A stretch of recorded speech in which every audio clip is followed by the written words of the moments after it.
All right, we are back with a new video, and this is part 2 of my MLP Friendship is Magic episode ranking. Now, in part 1, I did go over my top 10 worst episodes of the series, and this is immediately following this, where essentially a lot of these episodes are going to be the bottom half of the series, in my personal opinion, and it's going to be a very, very long video, in case you could already tell, as I'm going to be going over a lot of episodes that are pretty bad and working my way up to middle of the pack per se. So I can't say that this is necessarily the most uplifting video per se, but it's at least a step up from the top 10 worst episodes.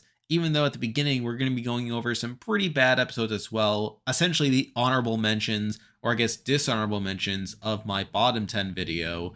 Now, as I said at the beginning of all this is part of a 4-part series where, again, in part 1, it was the bottom 10.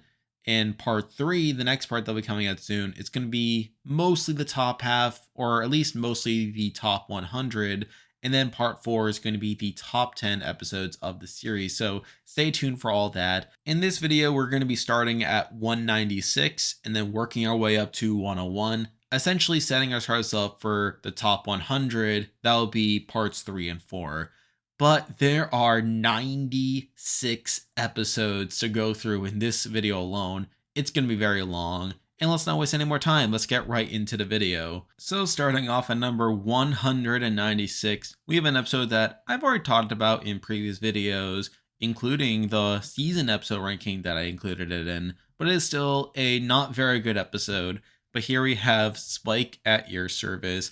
And the one pro I will give this episode is at least the message is somewhat coherent, where obviously it's you don't have to do anything big or grand to thank someone. You don't have to make anyone your life slave in order to make it up to them for helping you out.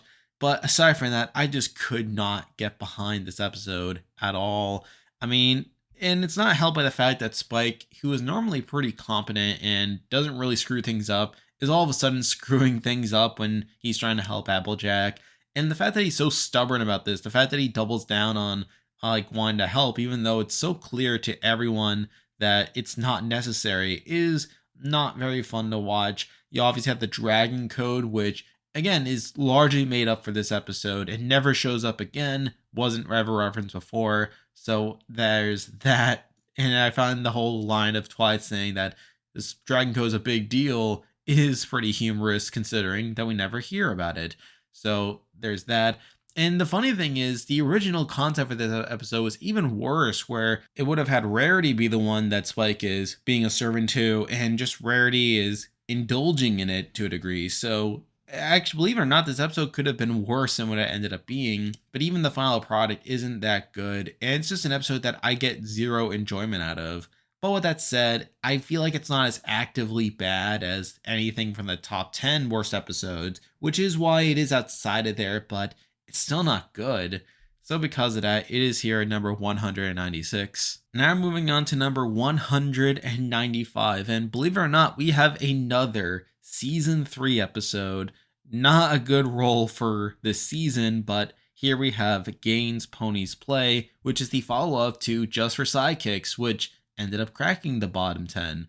But this episode itself is not very good either. A lot of it just feels like this weird comedy of errors, where we know from very early on that Miss Harshwinny is not the pony that they thought she was when the tourist just happens to come in, and they spend the whole episode trying to appease who they think is Miss Harshwinny, even though we see multiple times Miss Harshwinny just going around the Crystal Empire trying to get a lift, only for no one to really care about her.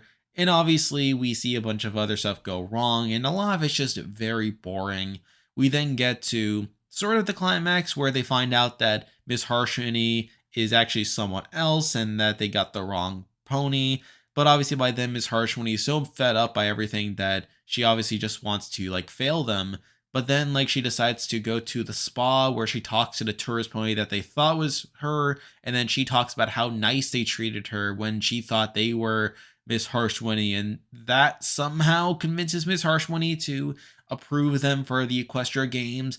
Even though really it should have been a massive red flag, as it shows how little hospitality they had for her when they didn't think she was anyone exceptional. And yet they decided to do that because they decided to treat someone random special, even though they thought that random pony was a very special person that they should have been treating well to begin with. I don't know. That just seemed like a red flag. And really, it should have further cemented Miss Harshwinnie's opposition to having the Equestria Games there. But, it is what it is. But on the whole, this episode was just pretty boring for the most part. I didn't really get anything out of it. But with that said, it's not as insufferable to watch as Just for Sidekicks. It doesn't beat you over the head quite as much as Just for Sidekicks does. But still, a pretty bad episode in my opinion. And because of that, it is here at number 195. Now moving on to number 194, and we have an episode that I talked about not too long ago, and we're jumping all the way to season 9, but here we have Dragon Dropped, and this episode was pretty bad, in my opinion, or I feel like no one comes out of it particularly likable, where obviously you have Spike, who has to balance his friendships with a lot of ponies between Rarity and then his new friendship with Gabby, but then doing so just gets kind of caught in the middle, and it's just not fun seeing him be like all depressed when Gabby gets mad at him, and then he's going around doing all the things Rarity wants him to do, like going shopping, picking out drapes and stuff, picking out gems and stuff. Again, that's not fun. But then obviously a lot of the focus as well is on Rarity and how unlikable she is throughout a lot of the episode, where she really gets possessive of Spike. And while it is kind of humorous to see her be the one being possessive when Spike spends so much of the series obsessing over her, it still makes her kind of clingy, and it's not really fun in my opinion.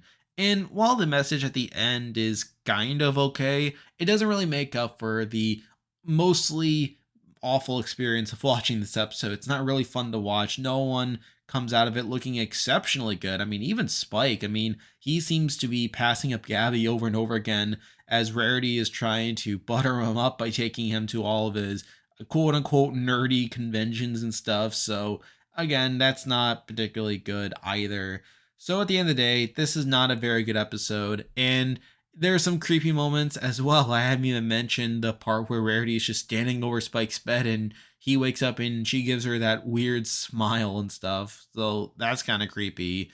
But again, this episode is not very good. And because of that, it is here at number 194. Now moving on to number 193. And we're going to season 8.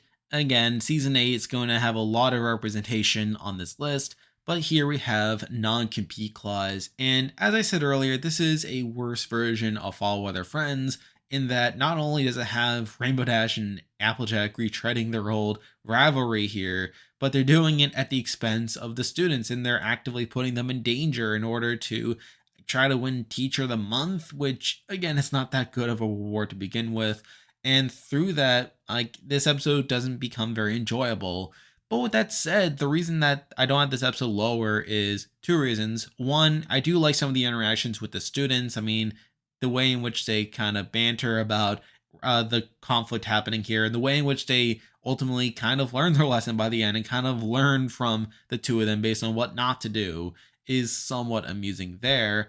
But the other factor is I do kind of like the gag of Fluttershy always winning Teacher of the Month and her always getting all frazzled when the picture is being taken, and that's literally the same pose that she gives every single month. So that was at least a minor moment I've got some amusement out of. But still, this is a mostly middling episode, and one that is actively harmed by the fact that it happens later in the series, and of course the fact that we've already gotten this plot before. So because of that, I can't have this episode any higher than 193 here. Now moving on to number 192, and this is arguably the episode that I've gotten the most enjoyment out of, and actually one that I get more minor amusement out of than the next couple of episodes we'll be talking about, but is still technically the most broken of this bunching here. But here we have Honest Apple, the first season 7 episode on the list. And again, this episode is pretty much entirely broken, and I know Mr. Enter already made a video about this, so you can check that out, but in it, it's really broken and dead on arrival, the premise here, where Rarity asks Applejack, of all people, to be the judge of a fashion show because of how honest Applejack is. And Applejack comes in, she does exactly what Rarity has her doing, and that is being honest and giving her honest opinion. And then Rarity just gets mad at Applejack for being honest and doing exactly what she had brought her on to do. And it's really Applejack the one who has to learn a lesson here by learning that, oh, well, just because it's good to be honest a lot of the time doesn't mean that it can't be hurtful, and that maybe sometimes it's better to just appreciate the effort that people put into things.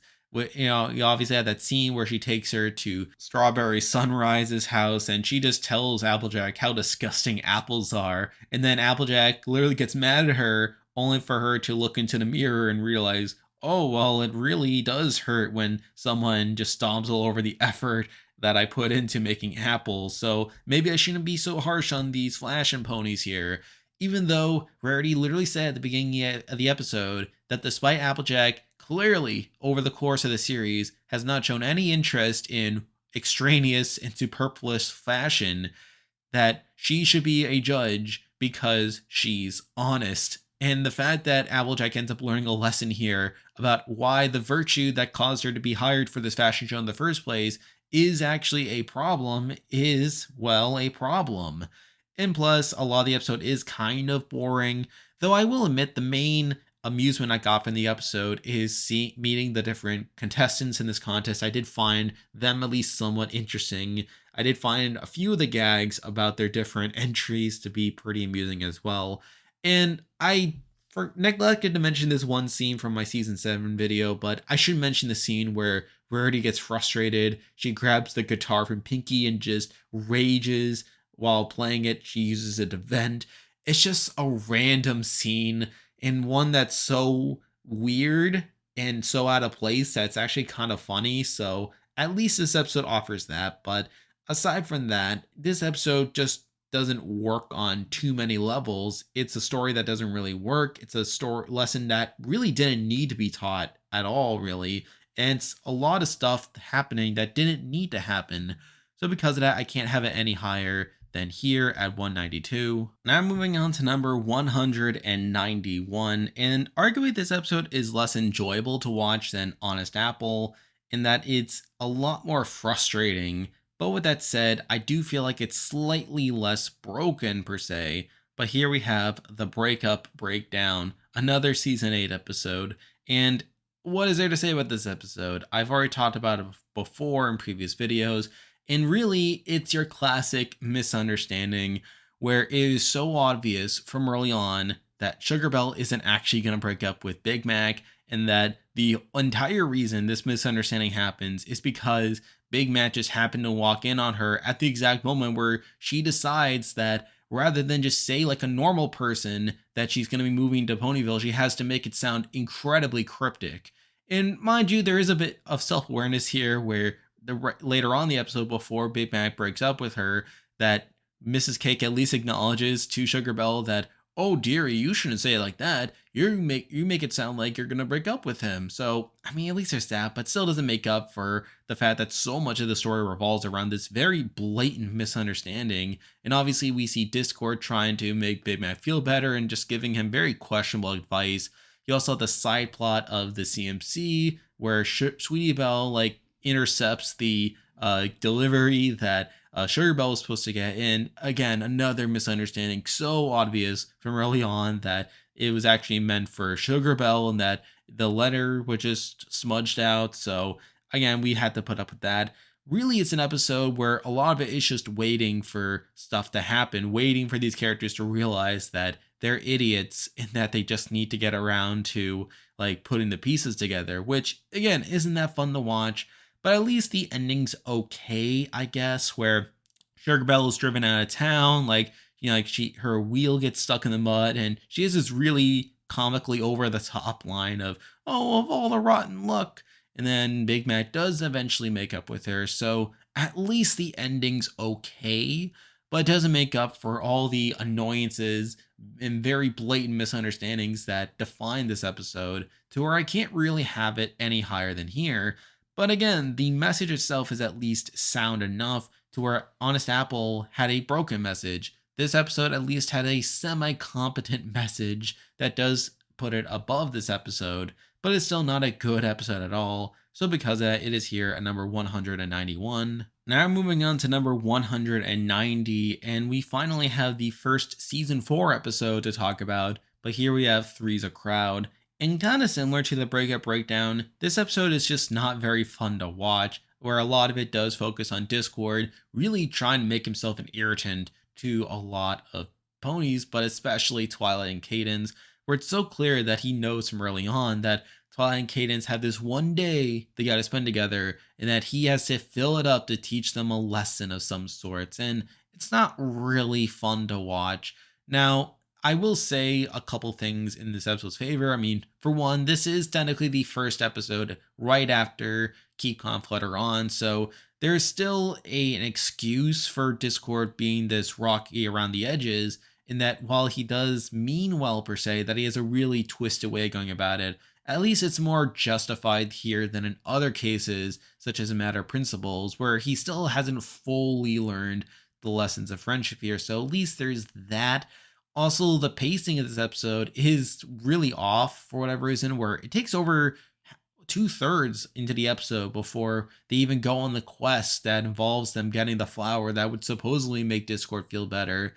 And while I would say that is a knock in that the pacing is all off, it does kind of contribute to this episode not being as annoying to watch as it could have been, as it really sucked if the episode focused more on the actual quest and just seeing how much trials and tribulations that they had to go through rather than just having fun and Discord just rubbing it in of talking about how good of friends they're being, that they're not doing the fun things that they wanted to do, but instead doing what is necessary for him. Though the flip side to that is that at the very end, where they find out that Discord had been lying and that he is again rubbing it in, Cadence does interject and say that they did get to spend time together and that they did get the bond, which again, due to the poor pacing of the episode, does kind of make this moment a bit hollow, where I guess we do see them trying to deal with Discord before they leave on the quest, but still the fact that we don't focus more on the trials and tribulations in how they're making the most of it and still technically spending time together,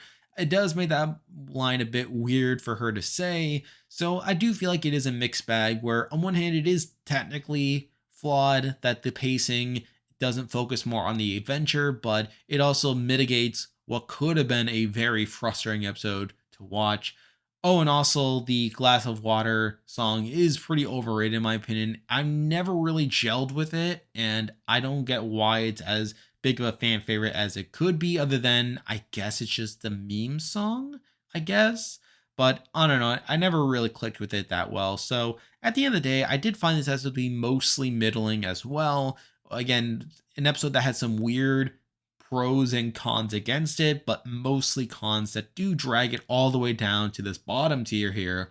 But again, compared to the episodes we've already talked about, I feel like it's not quite as insufferable, and the message, while a bit weird in execution, is at least kind of on point. So because of that, I do have this episode here at 190. Now I'm moving on to number 189, and we're jumping all the way to season 9 again to talk about a mostly frustrating episode, though not as actively frustrating as other episodes we've already talked about. But here we have a horseshoe-in, and this was just kind of a weird episode where a lot of strange stuff goes on that doesn't really help it too much. I mean, I've already made a meal about the fact that technically Twilight and Spike did already tell Starlight back in the season premiere, beginning of the end, that she was going to become the head of the friendship school. And the fact that they make it sound like in the beginning of this episode, where they announce it again, like this is some big shock to Starlight, is pretty weird and not really something that I give it too much credit for. But at the end of the day, it's just kind of a nitpick. But then we get to the actual search for a vice head mayor, and we get to Trixie, and Trixie herself is mostly annoying in this episode. A lot of it is her being really entitled and her thinking that this whole interview is just a formality, while Starlight just increasingly gets more frustrated at her, despite her learning from previous episodes that she should vent her feelings and make them known to Trixie, and yet she just holds it in until the very end after she had endangered the students. And we do get to what's probably the biggest positive of the episode, which is Starlight's actual rant. Like, I always loved the way in which she built up to her yelling, her saying, "Are you kidding me?" and then the whole rant following, and then Trixie just very slow to get the hint. I do like that scene, though the rest of the episode, again, is mostly annoying thanks to Trixie. Also found the whole side plot of Starlight befriending Phyllis to be pretty weird, and again, like sort of out of left field, and also makes the ending of this episode very jarring, where they try to make it a joke at the end with Trixie throwing Phyllis in the trash and then Starlight freaking out over that. So I did find that kind of weird, but not in a way that really helps the episode too much. So at the end of the day, I did find this episode to be not that good and not super fun to watch. But again, it does have a few minor moments here and there that do elevate it to 189. Now moving on to number 188, and we're jumping from season 9 all the way back to season 1. But here we have All's Well That Ends Well. And I'm not gonna lie, I didn't entirely know what to do with this episode. There's actually a point where I actually had it towards like the very bottom of this section of the video. Like I had it like around like number 11 and number 12. But after thinking about some more, I did decide to bump it up a little bit, as it didn't frustrate me as much the more that I watched it than anything else. And actually, I think it does somewhat tie into broader things about Spike's character and him wanting to impress Twilight here. But at the end of the day, this is still not a good episode. I mean, a lot of it does seem to revolve around Twilight really buttering up Spike early in the episode, calling him her number one assistant, and really just giving Spike this, I guess, ego, I guess? Or at least that's how the episode tries to present it, but it's still weird how out of nowhere they're just calling in Spike his number one assistant. But then later in the episode, we see Owlicious come into the picture and him trying to like get Owlish into trouble and trying to protect his position, but in doing so, upsetting Twilight to the point where she says that she's very disappointed in him. And obviously, that caused Spikes to run away. And eventually, they kind of learned their lesson there. So I did have the debate again over how bad is this really? Because it is certainly bad. I mean, like Twilight, like for example, acts like Owlicious is only helping her at night, but then we see Owlicious doing stuff during the day, like when Spike like collapses from exhaustion, and then he wakes up later in the day, and Twilight's like, "Oh well, Owlicious was kind enough to do all your chores for you," which obviously upsets Spike even more. And we obviously have later on the episode when Spike does run away, like it did feel a bit hokey to a degree. Like I felt like they could have handled it a bit better there. And really, this episode is just kind of lacking in self awareness to a degree, where again, they are kind of propping at Spike as his like number one assistant and then having to learn some humble pie here. But considering what we learned about Spike in later episodes about how he's worried that Twilight would no longer need him, is at least something that kind of makes his storyline a bit more tragic than anything else. And plus, there's also the fact that I don't like the whole master servant dynamic to Twilight and Spike's relationship. I really feel like it's better if they're either siblings or either like a mother son thing. Like, but really, this whole master servant thing is really not a fun thing to watch ever. And the fact that this episode is so heavily reliant upon that, where Spike's identity is centered around how he can serve Twilight, again, it's not very fun to watch. But with that said, I feel like compared to the episodes we already talked about, it's not as actively bad as I gave it credit for before, where it's still not good per se, but it is at least a step above these other episodes. And at the end of the day, the lesson itself is kind of sound if we're not taking into account all the other baggage surrounding this whole situation. That does elevate it a little bit, but it is still a mostly middling episode, and because of that, it is here at number 188. Now moving on to number 187, and we're jumping back to season 9 to another mostly strange episode, but here we have Sweet and Smoky. And what is this episode? I mean, I talked about before how Garble didn't really do much over the course of the series to deserve a redemption arc. I mean, he's not really that big of a character to begin with to warrant one. And even in the appearances where he does appear, I mean, he doesn't really show much redeeming qualities. I mean, he is mostly one who's entirely entrenched in dragon culture. And obviously, in Gauntlet of Fire, we were shown that if he were to become Dragon Lord, that he would invade Equestria. again, not the most likable person in the world, and not really someone that we're expecting a redemption arc for. But out of nowhere, it seems like they decided to go in that direction for no other reason than to tie up loose ends, as that was a major goal that season 9 was trying to achieve. And through that, we had to watch Garble like doing all this weird poetry stuff, and him like having the soft side that we'd never seen before. And a lot of that is brought about by Smolder talking about how, oh, Garble does have a soft side and he's mostly nice to me, even though he's never really nice to Spike. And a lot of this episode is Spike trying to like see that side of him, but ultimately failing to do so. And then, of course, we also have to talk about how the conflict is resolved here, where it is so weird, where we see Garble decide to fully embrace his poetry side and really recite some stuff in front of his Chad dragon friends. But instead of like seeing that as some great inspiration, they just mock him and they just start laughing to the point where they're breathing fire and saving the day. So it really mixes up the signals here, where it's like, okay, so Garble is showing off who he really is to his friends, but it's through them not accepting him and thinking that he's being a complete clown that prompts him to save the day and to really rectify things. And yes, while Ember does talk some sense into them after the fact, I mean, it's still a really weird thing to watch here, and I'm not entirely sure what to make of it. But even outside that, this episode is just mostly boring. Like, I didn't get too much out of it, and I can't really reward it that much because of that.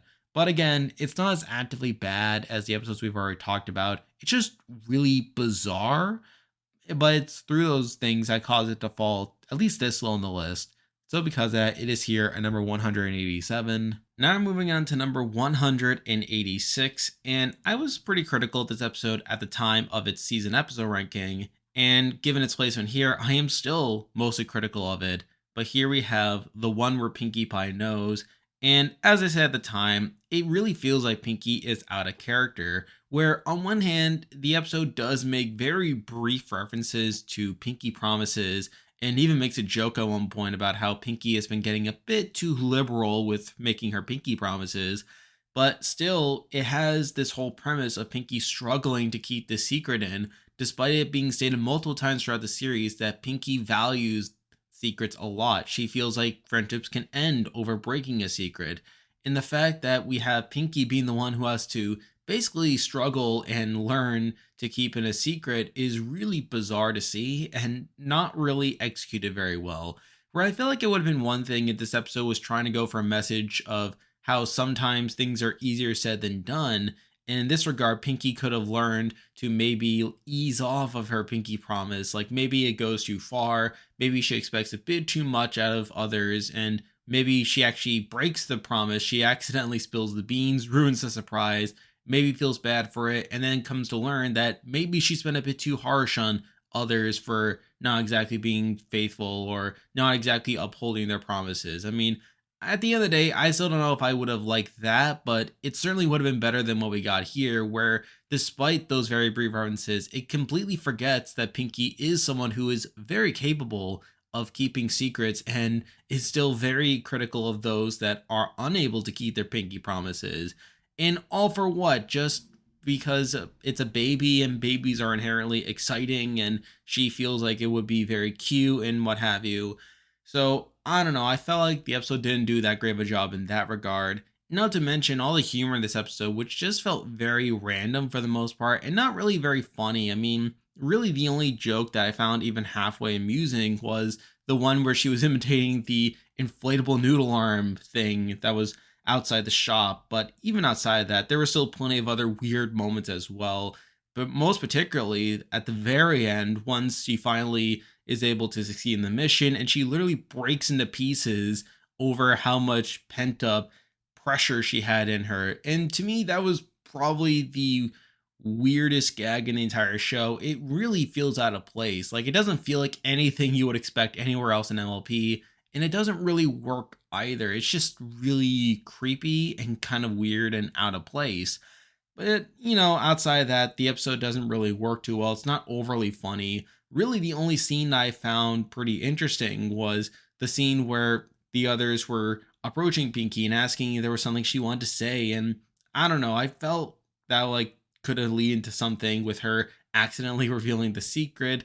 But even outside that, the visuals of all the friends turning into balloons and swirling around Pinky like she was literally having a breakdown, I felt like that could have led to something, but it's just as quickly moving on from that when Cadence and Shining Arbor show up. And from that point on, it's back to your usual stuff. So again, I'm not a huge fan of this episode. I'm not a huge fan of the premise. I feel like it goes against a lot of what we saw from Pinky's character in previous episodes, and even the humor isn't that great on its own. But with that said, there were a small handful of interesting moments that keep it at the very bottom, but I can't have it any higher than 186. Now we're moving on to 185, and we have an episode that's also pretty similar to the one where Pinkie Pie knows, as I'm not that big of a fan of the premise either, and there's plenty of stuff that isn't great. But with that said, I feel like it doesn't cut as much against the grain as that episode. But here we have 28 pranks later, and again, I do find this pretty similar to the one where Pinkie Pie knows. I feel like it doesn't present Rainbow in the best light, especially at that scene at the very beginning where she literally pranks Fluttershy to the point where she starts crying. And that obviously contradicts the scene that we saw way back in season 1 in Griffin the Brush Off, where Pinkie literally talks Rainbow out of pulling a prank on Fluttershy, pointing out how Fluttershy is really sensitive and how even the most minor prank could hurt her feelings. And obviously at the time, Rainbow Dash like understood and she backed off. But now here she is going all full force against Fluttershy, pranking her without her permission, and obviously it having very negative consequences. Now, I know some people will try to excuse this by saying that Fluttershy has gone through character development, and through that, maybe Rainbow Dash probably saw that Fluttershy would have taken it a bit better than what she did. But even then, you're seeing that Rainbow Dash is just being a complete jerk here, and a lot of the episode is revolving around that, which obviously leads into the main plot of the episode, with the whole town basically pulling this massive prank against Rainbow by making her think that there's a zombie apocalypse happening. And I've said this before, but I've never been a huge fan of the zombie genre. And even by the time of season 6, like in 2016, like the zombie fad had largely come and gone at this point. We had pretty much already seen a lot of the tropes there, and it just felt kind of dated, if you ask me. And I wasn't a huge fan of it for the most part, to make it so that I found a lot of the episode pretty boring in my view. So between that and Rainbow Dash just not being super likable in this episode, I feel like there isn't much value that I can get out of it.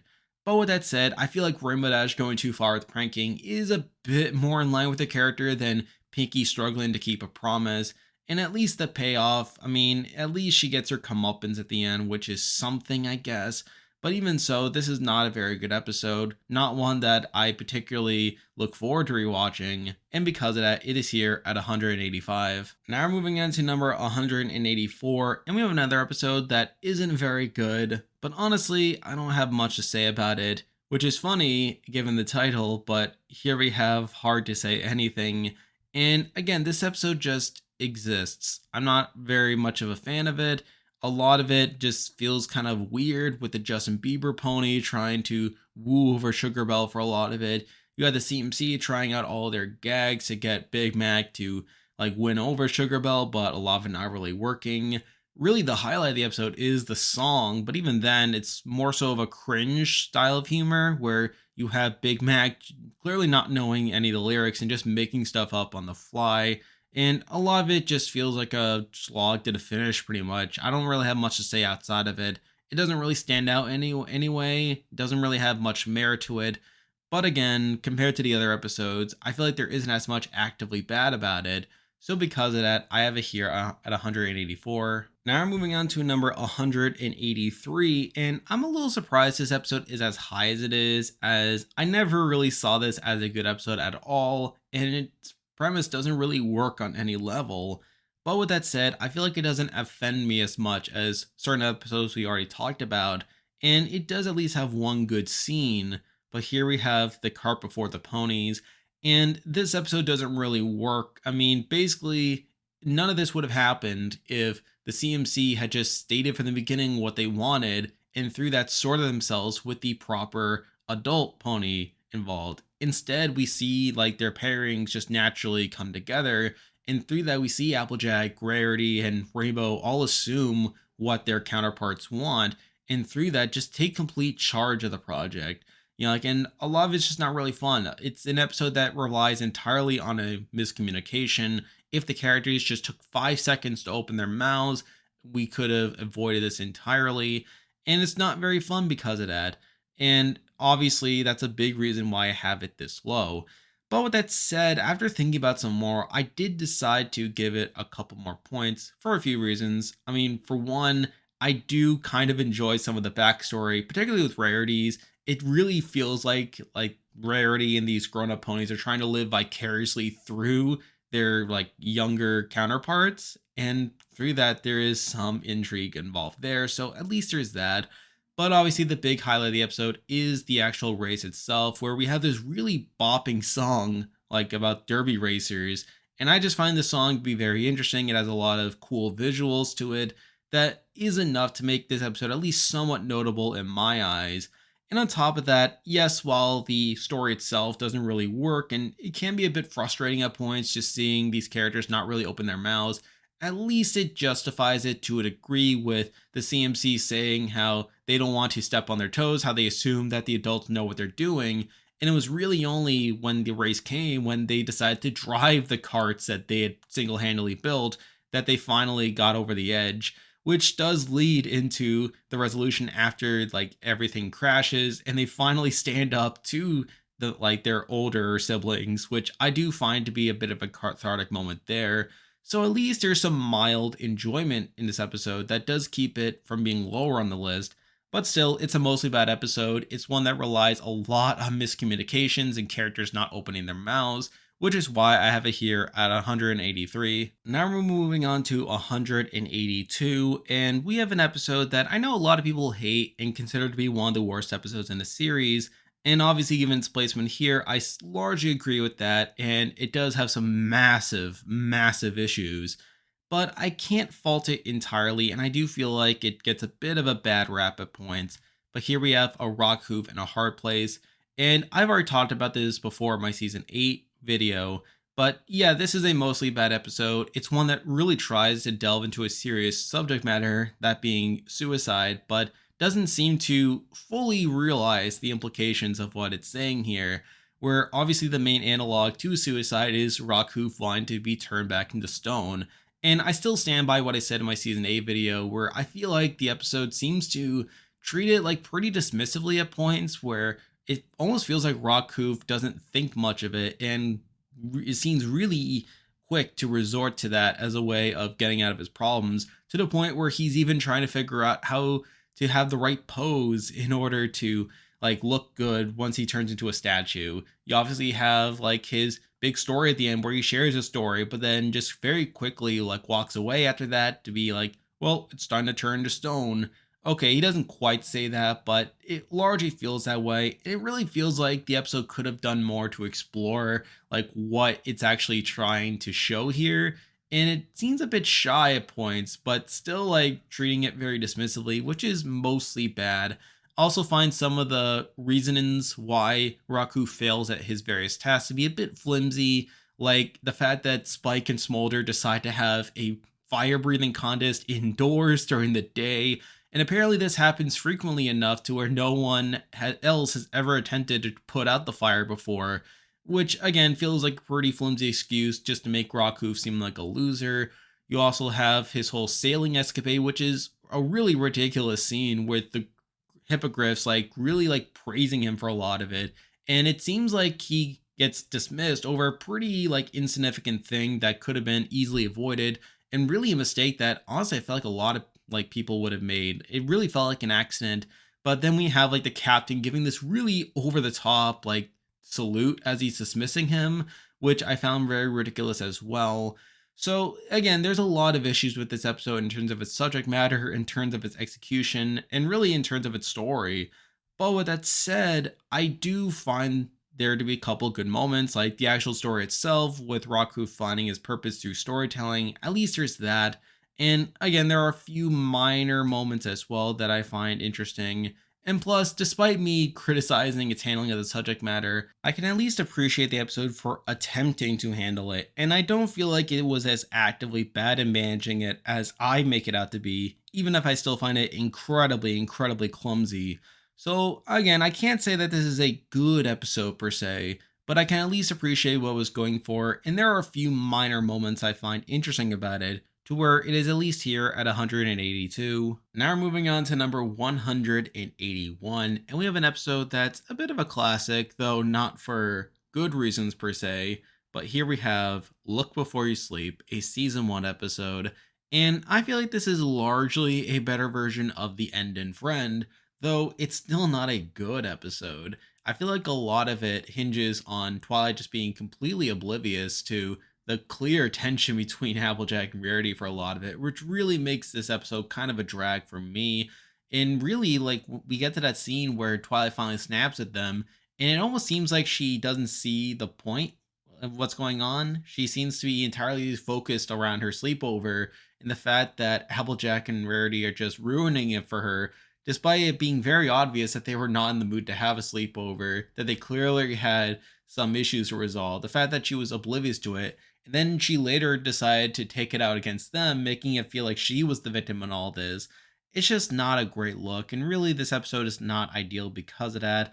Now, admittedly, there are some funny moments here and there that do help it to a degree, but I still can't praise this episode too much, and because of that, it is here at 181. Now we're moving on to number 180, and we have another season 1 episode, and one that's not super well liked either, but here we have Ghostbusters. And for me, it's sort of a similar issue to Look Before You Sleep, where a lot of it hinges on the main six being kind of self righteous towards Trixie, where, yes, Trixie is being a little annoying with the fact that she's trying to pass off normal, like, unicorn magic tricks as these really impressive feats, but yet the whole idea is that she's being, like, really selfish and really pompous. And yet they, throughout a lot of this episode, really show off as well, with Rainbow Dash creating a rainbow, like with Applejack showing off her strength. Like, really, there really wasn't too much justification for them to go this out of their way to put Trixie in their place. And yes, it is sort of interesting seeing Twilight towards the end, like, really acting like she needs to be humble. And even when she saves the town for the Ursa Minor, she still feels like she's, like, showing off her abilities, only for the others to realize that, again, she was looking out for the town. But really, it's the fact that the main six really try to make an example out of Trixie and really try to, like, completely dunk on her, to the point to where by the end of the episode, like, she's pretty much driven out of town, really for no good reason. And obviously, that's not great. You also have a Spike wanting a mustache, which is just a really lame running gag in the episode. And yes, he does get at the end, but still really stupid. And there's another episode that we'll talk about later that it kind of contradicts, but we'll get to that soon. But really, I can't praise this episode too much. Again, it's one where the main six aren't super likable, with the exception of Twilight, of course, but still not enough to keep this episode above 180. Now we're moving on to number 178, and I feel like these next couple episodes aren't as actively bad as Look Before You Sleep or Ghostbusters, but they're still not very good, and they're still not very entertaining. But here we have Rainbow Falls, and really, this is kind of similar in the sense that we see the Wonderbolts being really out of character, where throughout a lot of the series and including episodes after this, they really make a big deal out of how the Wonderbolts are all about honor and, like, following protocol. But yet here they are in this episode being completely willing to throw Soaring under the bus just because he gets injured and give Rainbow a spot on their team. And obviously, they kind of learn their lesson by the end of it. But even then, it's not really much of an apology. Like, they just kind of give a salute, and that's just kind of it. But really, it's just strange, like, that they're willing to throw Soaring under the bus like that. But then in a later episode, they almost kick Rainbow out of the Wonderbolts because they thought Rainbow tried to get Spitfire out of the show so that she could take a spot over her mother's being sick when she wasn't actually that sick. So really, sort of a weird standard that they have here. And aside from that, this episode is just kind of boring. A lot of it just seems to hinge on Rainbow having to learn to value her Ponyville friends over the Wonderbolts. And by the end, she obviously makes the right decision, but this is still a largely boring episode. And with the main thing dragging you down being the fact that the Wonderbolts are being so out of character. But compared to the other episodes, I don't feel like it's as actively bad. And because of that, it is here at 179. Now we're moving on to number 178. And honestly, I wasn't entirely sure what to do with this episode, but it still has plenty of its faults. But here we have Fame and Misfortune. Well, the first of these episodes that we'll be talking about that really focus on the fandom side of things, and obviously one that doesn't handle it well, where a lot of it is making a lot of these towns ponies pretty unlikable over them reading this book and taking the wrong lessons out of it. Clearly meant to be these jabs against some of the more or toxic parts of the fandom. And really, it's not really fun to watch. A lot of it has the main six struggling to deal with the different criticisms, like Fluttershy like being accused of not growing despite like her having multiple opportunities to grow. You have Rarity being accused of being like this really shallow pony, which isn't great. And obviously, we get to the song towards the end, which isn't my favorite, but it's really under nose. It really touches upon the fact that the ponies have flaws, which obviously, and of course, most of the fans don't really buy into it, except for a couple that kind of make it all kind of worth it. So, really, this episode doesn't really have too much to offer. And compared to other episodes that touch upon the fandom, it's just really on your nose and it's really not enjoyable at all. But considering the fact that there's at least some effort at like some self awareness, a couple self aware jokes here and there, I did decide to keep it a bit higher in the list, but it's still not a good episode. But it's here at 178. Now we're moving on to number 177. I feel like these next two episodes are pretty closely linked in my view, as both of them have to do with the Apple family. But at number 177, we have probably the more boring of the two, but here we have Where the Apple Lies.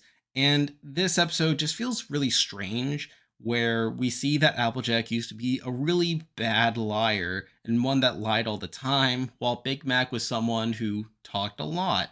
But through this experience, they kind of learn to become the opposite of those things, where Big Mac learned to not be so judgmental, kind of explaining why he doesn't talk very much, and Applejack learning that like lying is probably not a good thing. Really, this whole episode just feels kind of manufactured. Like it's sort of hard to believe that Applejack really was this bad of a liar back in the day. And it's really ridiculous seeing the extent to which these lies go, to the point where Granny Smith almost gets operated upon for some reason. Really kind of ridiculous, but not really in a way that's overly entertaining. Like, really, a lot of this episode just doesn't feel right to me. A lot of it feels pretty boring. So I can't have this episode too high. But considering that it doesn't have as many flaws outside of it just not making a ton of sense in the grand scheme of things, I did decide to have at least this high, though not too much higher than 177. Now we're moving on to number 176, and we have a largely similar episode in that it's kind of boring, doesn't make too much sense, but I did decide to give it the edge, and here we have Going to Seed. And I guess the main thing going for it is at least it's slightly more believable than Where the Apple Lies, where that episode felt like it really, like they really just needed an episode and they just did it at any cost. At least this one has a bit more inspiration going for it by it expanding upon the world a bit with this new tradition and this new myth that we didn't know about before. And obviously, through that, we get plenty of backstory with Applejack used to believe in the Great Confluence and the Great Seedling. So at least there's that going for it. But really, this episode is pretty boring for the most part and has a really underwhelming conclusion where it turns out a lot of it was Big Mac being sleep deprived due to Apple Bloom and Applejack keep going on like missions to trap the Great Seedling, which caused Big Mac to take on most of the work. So really, this episode doesn't really amount to much. It's kind of there, pretty forgettable, but I did decide to give it the edge as at least expands a bit upon the world, but still, it's not that good. It's here at 176. Now we're moving on to number 175, and we have another not so great episode, and really a strange one when you think about it.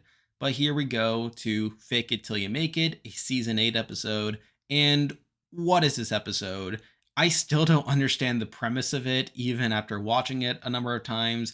I mean, I guess it makes sense considering, like, if you compare Fluttershy to some real life actors, people like Will Ferrell, for example, people who have talked about being pretty shy in person, but they can put on a good character and through that develop quite the stage presence.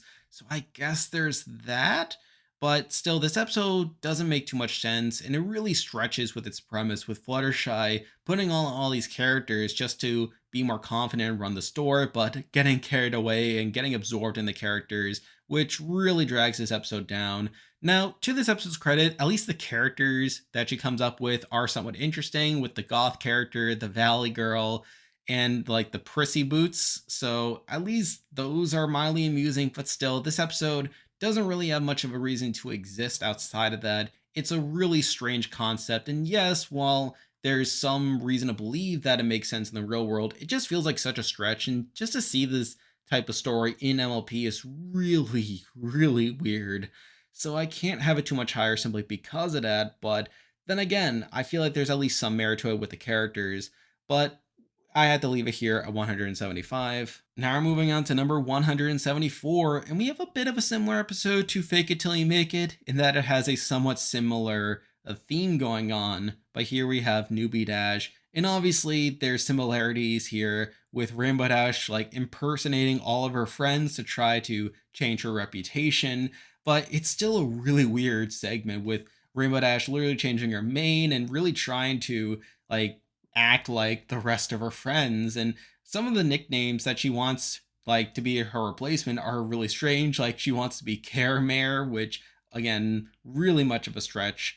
And honestly, this episode isn't too great outside that. Obviously, the whole notion that Rainbow's nickname in the Wonderbolts is Rainbow Crash is really not that great, especially with the fact that it goes out of its way to show that this goes back to her childhood and the fact that it was a reminder of her being bullied, how her bullies called her Rainbow Crash as well. And the fact that the episode doesn't really address that outside of a quick flashback is really strange. And honestly, the fact that they even use that flashback, the fact that they even trace it back to Rainbow Dash being bullied, kind of makes the episode worse as it makes all the Wonderbolts really insensitive. And the fact that Rainbow never quite opens up about this fact to why Rainbow Crash specifically is such a traumatic nickname for her really bogs the episode down. I feel like it would have been better if like they gave her Rainbow Crash as a nickname, but she was just kind of annoyed by it, slightly embarrassed. But with the addition of the bullying backstory, really makes the Wonderbolts less likable. And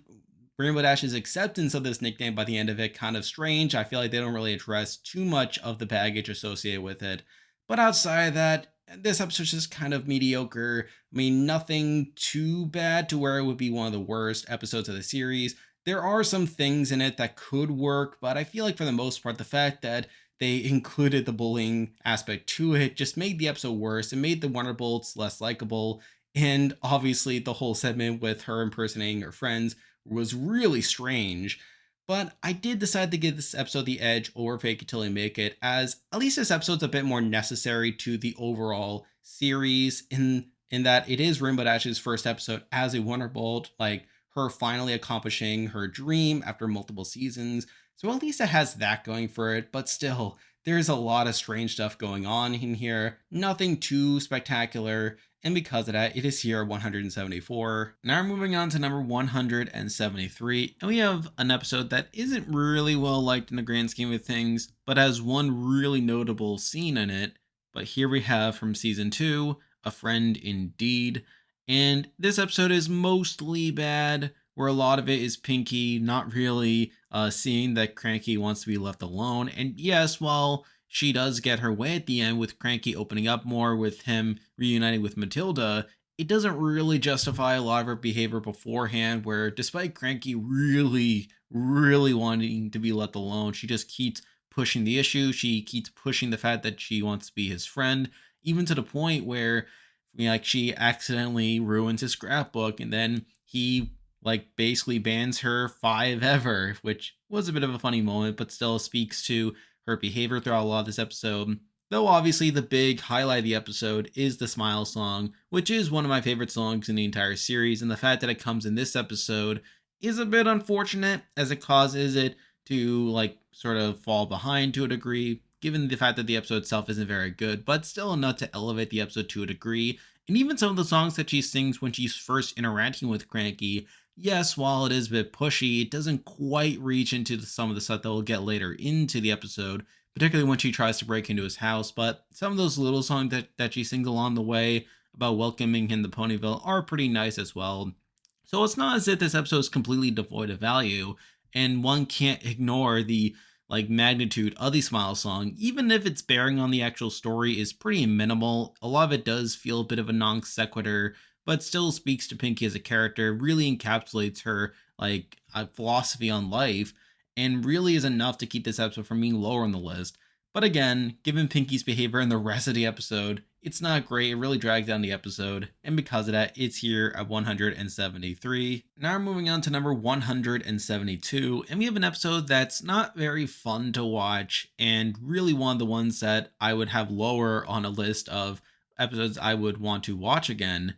But compared to other episodes that are a bit on the frustrating side, I don't have as many complaints about this from a message standpoint, though there are still some issues here and there. But here we have What About Discord? And this is a mostly frustrating episode. A lot of it centers on Discord really perpetuating this situation with him trying to make Twilight feel left out so that she'll get jealous. And then when she obviously acts upon that jealousy, he uses that as a moment to teach Twilight a lesson about how she shouldn't be so jealous and how she can't be so controlling of all her friends. And that's not really great, especially since this is, again, after Twilight's Kingdom, which I consider to be the end of his redemption arc. Though, admittedly, his behavior throughout this episode has a bit more justification than I gave him credit for at the time, where at least you can say that he wants to get a one up on the Princess of Friendship, how he wants to really show how he's grown a bond with the rest of the friends and the rest of the main six to the point where he can go off on these weekend excursions and then have all these inside jokes. So at least there's some rationale behind Discord's behavior here, but it's still not very fun to watch. And even the rest of the main six, I mean, the fact that Twilight is so desperate to just hear them out, even if she doesn't find the actual joke funny when it's explained, the fact that they keep gatekeeping her at every opportunity just isn't great either. And really, that's probably the main reason that I have this episode at least this low on the list, despite my own feelings on it. That's probably the main reason above everything else. And just seeing Twilight go to these extreme lengths just to understand and have the information, just so that she doesn't have all this FOMO built up, only for the friends to keep gatekeeping her, isn't ideal. But again, given the fact that this episode at least has more merit to it, at least the message is sound enough. And I do like the ending where Discord himself is being gatekept and then he sort of gets his just desserts at the end. That's at least something, and definitely more than I can say about these other episodes that I don't find that fun to watch. But at the end of the day, I can't have it too much higher than 172 here. Now we're moving on to number 171, and we actually have a very similar episode. And while this episode probably isn't as frustrating as What About Discord, I feel like it has a bit less merit to it. But here we have Parental Guidance, and this is widely regarded as a pretty bad episode. And to be fair, I do feel like it has a lot of flaws. I feel like it doesn't really strike a balance very well, where it's very obvious that Rainbow Dash's parents are a bit obsessive and they go a bit too far in celebrating Rainbow Dash's accomplishments to the point where it does seem to have a negative effect on Rainbow Dash's life. They do interrupt a Wonderbolt show due to them setting off fireworks, which kind of gets Rainbow Dash into some trouble, and we do see some of that embarrassment shed off on Rainbow to a degree that leads to her blowing up on her parents. And obviously later on, she feels bad. She apologizes by putting on this really makeup show that doesn't feel that genuine, if I'm being honest, but it feels more so there because this is the message that needs to be taught by the end. So that's not particularly great. And I feel like the parents kind of learned their lesson, though even then, I feel like a lot of the blame is placed on Rainbow in the sense that she doesn't appreciate her parents more for all the encouragement that they gave her growing up, even if it led to her accomplishing her biggest dream without telling them or without their direct involvement. So I feel like there's a weird balance going on there. You also have Scootaloo's involvement with the episode, which I do feel like is one of the bigger merits of this episode, and partly the reason I have this episode at least as high as it does, as we definitely get some subtext there with her parents not being too active in her life and her sort of looking up to Rainbow Dash's parents. sort of seeing them as surrogate parents of her own and just seeing Rainbow Dash not really appreciate them does give a pretty justified response on Scootaloo's end. And I guess I'll also mention that the actual scene where Rainbow blows up on her parents is pretty interesting, particularly the reaction where they're trying to keep up a smile and they don't really get mad at Rainbow. They just try to fight through the tears and say, "Good job yelling at us. No one does a better job of making their parents feel more worthless than you do," which probably on another show would probably be more passive aggressive than anything else. But the fact that they come off as pretty genuine here and they're just genuinely sad by all this, it does make that scene a bit amusing. And then, of course, Scootaloo chews her out as well. So it's not as if this episode doesn't have anything going for it. There are some entertaining scenes in it. And while I do feel like it goes a bit too far in like Rainbow Dash being punished for not appreciating her parents while overlooking the excesses of their celebrations, I still feel like this episode does it a bit better than certain other episodes. It's not as that this episode is completely broken from a message standpoint, but I still feel like it's deeply flawed, and because of that, it is here at 171. Now we're moving on to number 170, and to be honest, I thought this episode might have been a bit too high by putting it here, as this episode certainly has plenty of issues, but honestly, when I rewatch it, I don't get that upset by it, and I actually think there are a couple of amusing moments in it. But here we have PPOV, Pony Point of View, and I know people don't like this episode very much. It has a very underwhelming conclusion where it turns out that the entire shipwreck was caused by this monster. But despite that, neither Applejack, Rarity, or Pinky seem to realize that, and they spend the whole episode blaming each other when they should have clearly known that the shipwreck was caused by something outside their control entirely, and something that wasn't even mentioned in any of their stories, which I found really, really strange and sort of led to this episode feeling a bit pointless. Obviously, the other thing is just seeing them arguing the whole episode and not really seeing eye to eye, like probably not ideal. Again, especially considering when we find out what exactly caused the shipwreck. Also, the fact that despite them crashing their ship, the fact that they only landed like a couple feet from shore is also sort of a weird joke the more that I think about it.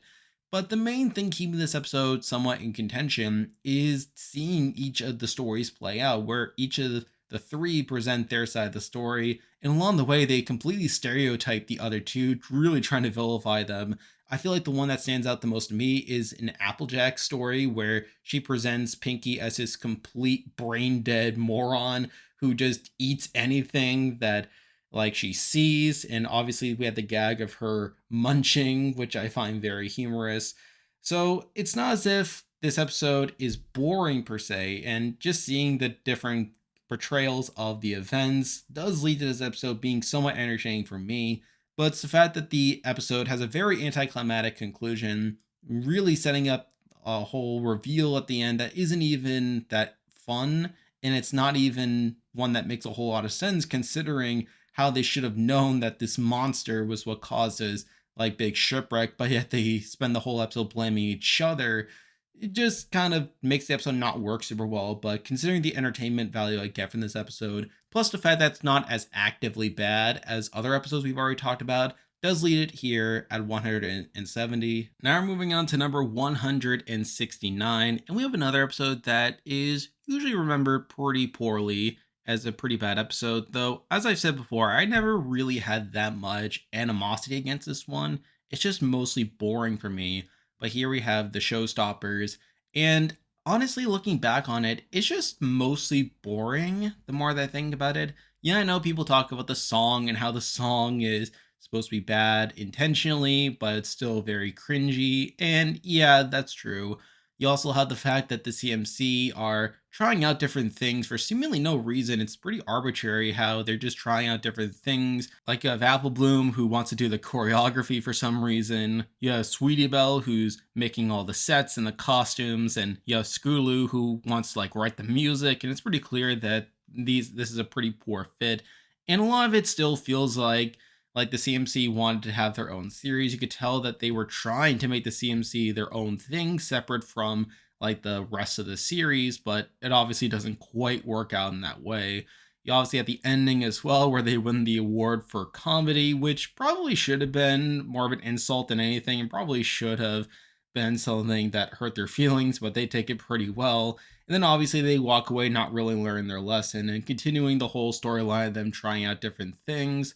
So really, I know people don't like this episode very much, and I wouldn't say I'm a defender of it per se. I still think it's a largely boring episode and one that doesn't really contribute much other than just the show still being in season one and having its growing pains. But I do feel like there's more merit to it than people often give it credit for, and I don't feel like it's as actively bad as a lot of people say. But with that said, I can't say it's a good episode either. And because of that, it is here at 169. Now we're moving on to number 168, and we have another earlier CMC episode that's mostly middling and one that doesn't really stand out to me. But here we have Hearts and Hooves Day, and this episode just kind of exists. Obviously, there's not great implications with them literally drugging Big Mac and Shirley in order for them to fall in love with each other, and a lot of the third act is them trying to keep them separate while they come up with the antidote, which again is mostly boring and mostly just going through the motions. I can't say it's an episode that I particularly look back on fondly, and I actually did consider putting it below the Showstoppers. However, after thinking about some more, I did feel like it was a bit more consistent than the Showstoppers, and there's at least a few more humorous moments, particularly during each of the scenes where they're trying to set up Big Mac and Shirley on a date. Plus, there's the song, which admittedly the song isn't that good, but it's at least something. Like, it's not actively boring, and it does make it stand out a bit more than usual. So, on the whole, I can't say it's an episode that I particularly like. It's not a particularly a memorable episode either, but it's not the worst. So because of that, it is here at 168. Now we're moving on to number 168, and we have another episode very similar to Hearts and Hooves Day, but here we have Power Ponies, and despite it being a more thematic episode with it being superhero themed, I still find this episode mostly boring and one that I never look back on particularly well. There's actually a debate for it being somewhat actively bad with how it treats Spike, with his whole storyline this episode being how he isn't useful to the main six, and a lot of the episode is him not being very useful. And even at the end, when he sort of saves the day, a lot of the credit goes to Fluttershy, and we got that joke at the end where the main six seem pretty quick to forget that like Spike was helpful to them, and he literally makes a joke about, hey, remember how it was useful? So obviously that's not great. And really, this episode is just mostly boring. I don't really care much for the superhero theme. It's not a very memorable episode because of that. But again, I feel like compared to the other episodes we already talked about, I feel like it's not as actively bad. And plus, I find it just mostly forgettable more than anything else. So because of that, I did have at least this high, though not any higher than 167. Now we're moving on to number 166, and we have another episode that is mostly forgettable, mostly unremarkable, but still has plenty of issues. But here we have A Flurry of Emotions, and this episode is kind of similar to Baby Cakes, which obviously we'll be talking about soon. However, there's definitely a bit more issues going on. I mean, for one, a lot of it focuses on Twilight being too busy to really care about Flurry Heart, despite the fact that I actually think Twilight treats Flurry Heart pretty well during the episode. And even at the climax, when Twilight yells at Flurry Heart and then immediately regrets it, I don't feel like she was even yelling at her that badly. It's like, Flurry Heart, put us down this instant. Flurry Heart, that was very, very bad. And then Flurry Heart immediately bursts into tears, and then Twilight immediately feels like she's a terrible caregiver, despite the fact that it was very, very mild, especially compared to stuff that Twilight ends up saying to people she's supposed to care about in other episodes, though, again, that's for another time. And really, this episode is kind of weird as well, particularly with the side plot of Cadence and Shining Armor going to their art exhibit, and a lot of it just seems to poke fun at postmodernism, which, again, I found to be kind of out of place for MLP, and yeah, a few of the gags were funny, but for the most part, it wasn't that entertaining. And plus, as the episode went on, we just saw Shining Armor and Cadence just get reminded more and more of Flurry Heart, to the point where they feel like it was a mistake to even have a day for each other, and they decide to immediately go back to spend more time with Flurry Heart, which again was kind of weird more than anything else. But really, if I'm being honest, this episode is just kind of boring for a lot of it. A lot of it is just Twilight going from place to place, while Flurry Heart just causes a bunch of trouble. And then Twilight just learning a lesson that was a bit much, though again, it's not as frustrating to watch as other episodes. And really, this episode is more boring than anything else. So I can't have it any higher than this spot here, though considering it's not as actively bad, I did have it here at 166. Now we're moving on to 165, and this episode also has a very ham-fisted message, and arguably even more forced than Full Flurry of Emotions, although this episode is slightly more entertaining outside of that.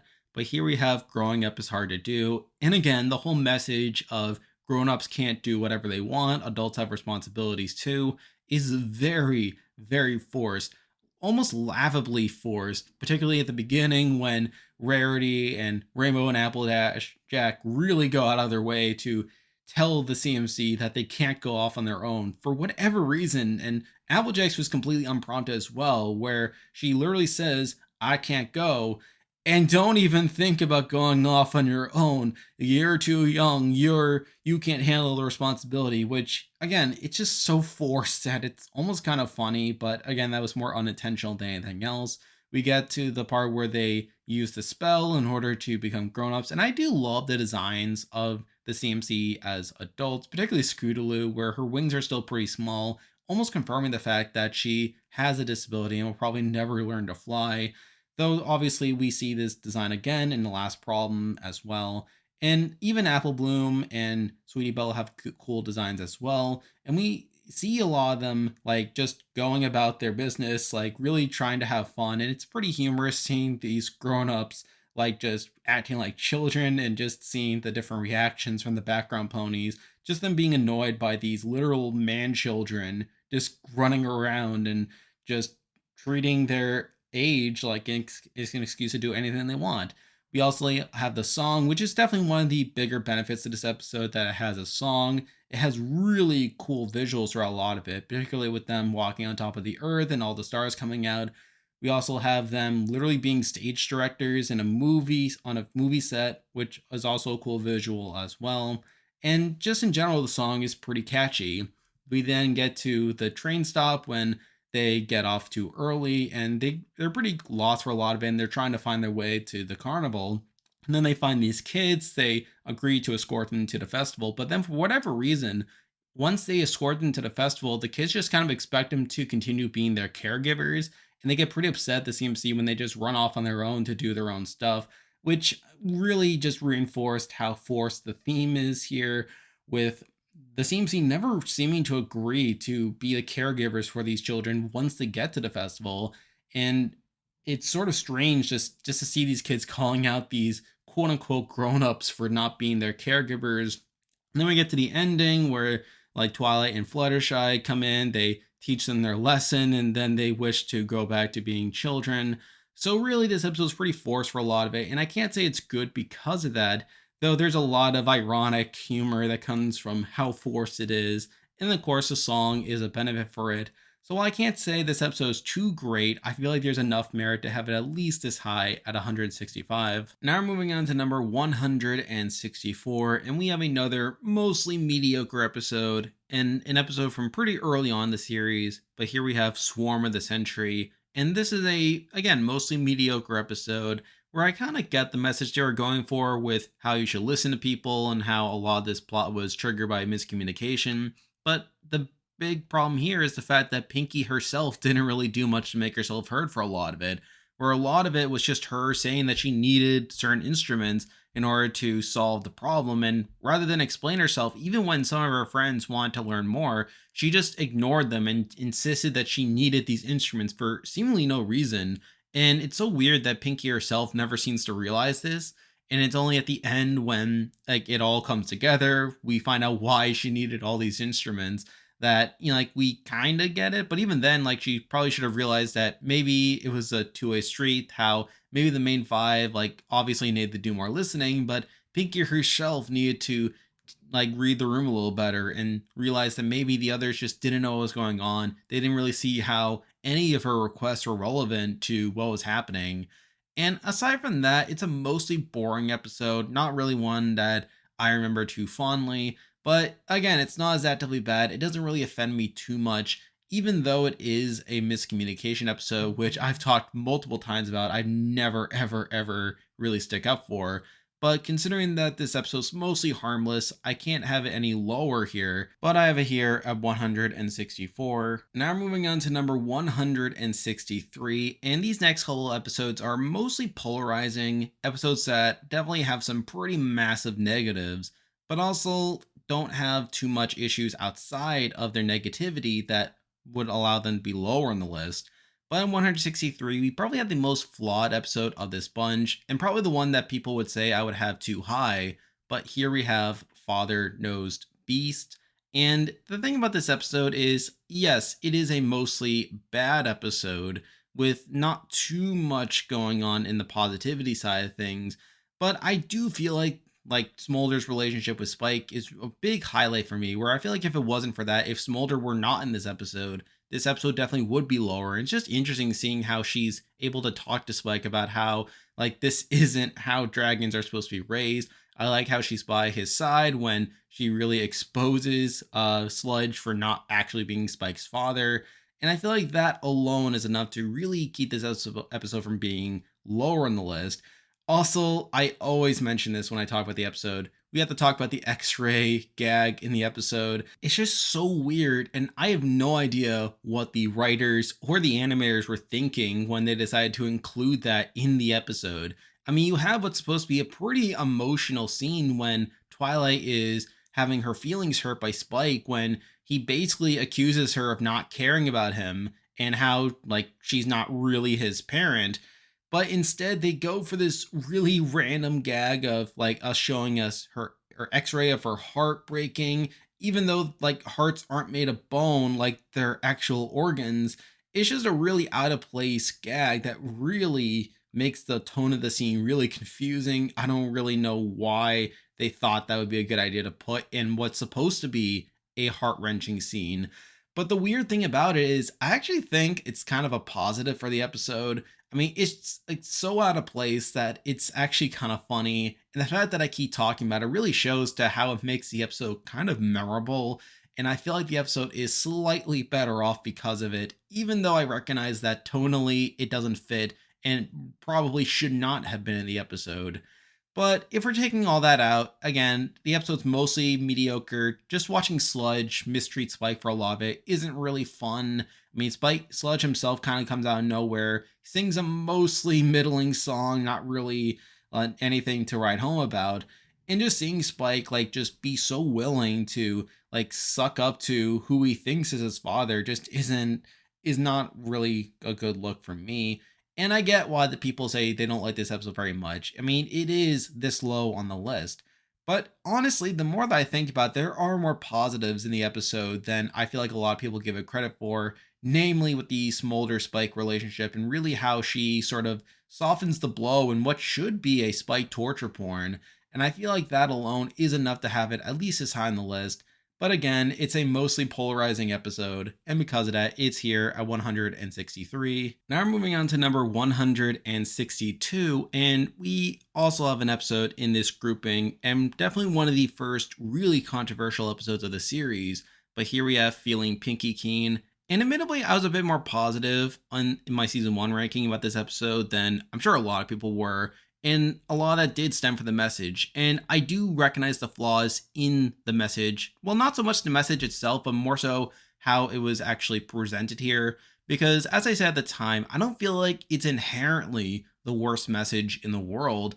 Because I feel like if this episode were written better, then we could have had this interesting message about how, like, you don't necessarily need to know everything. How it really doesn't make your life better if you know every single thing about everything, particularly things that don't really concern you and things that honestly shouldn't matter that much. And we see that with the Pinky Sense, where, I mean, yes, I mean, maybe it'd be nice to know like how it works and stuff like that. But honestly, what difference does it make if someone knows the ins and outs of the Pinky Sense versus not knowing it? And I know that's not the most popular stance in the world, but really think about it. How many times in your life do you just accept something for what it is? And I know that's not something that should be condoned per se. I'm not saying that people shouldn't care about things, but realistically, in your everyday life, how often do you actually sit down and think about every single little thing? I mean, maybe from time to time, but it's usually more of a passing thought than anything else.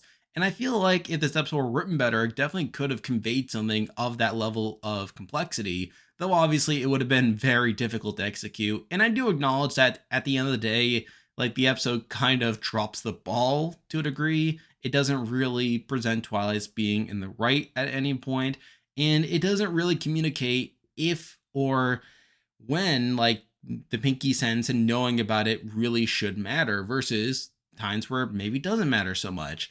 And also, there's plenty of interesting gags throughout the episode, particularly with Twilight trying and failing to observe it, only to get injured over and over, which is mildly amusing. So it's not as if I absolutely detest this episode, and I feel like if it were in better hands, it could have been something a bit more interesting. But as it is, it's mostly middling and not really something I can prop up too highly. And because of that, it is here at 162. Now we're moving on to number 161. And we have an episode that's mostly okay, if I'm being perfectly honest, but it has one really massive negative going for it. But here we have Ponyville Confidential. And for the most part, this is an okay episode. I don't have too much complaints outside the last third of it, where a lot of it is your pretty standard episode of like the CMC becoming like news editors, and through that like they're trying to come up with different stories, and then you learn your pretty typical lesson about how you shouldn't mess with people's lives, how you shouldn't go around like trying to hurt people's feelings just to get some gossip per se. But then we get into some of the bigger negatives of this episode. I mean, for one, you have the adults who pretty much spend a lot of the episode eating up all the gossip. And yes, while we do see Twilight trying to talk some sense into them, like they mostly accept the gossip. And the weird thing is, they never actually learn their lesson by the end of it. They never like really take a look in the mirror and realize how maybe it's wrong to like laugh at people's like like people getting exposed and being humiliated and stuff. Like they never really learned that lesson. It's more so they just get mad at the CMC when they get exposed.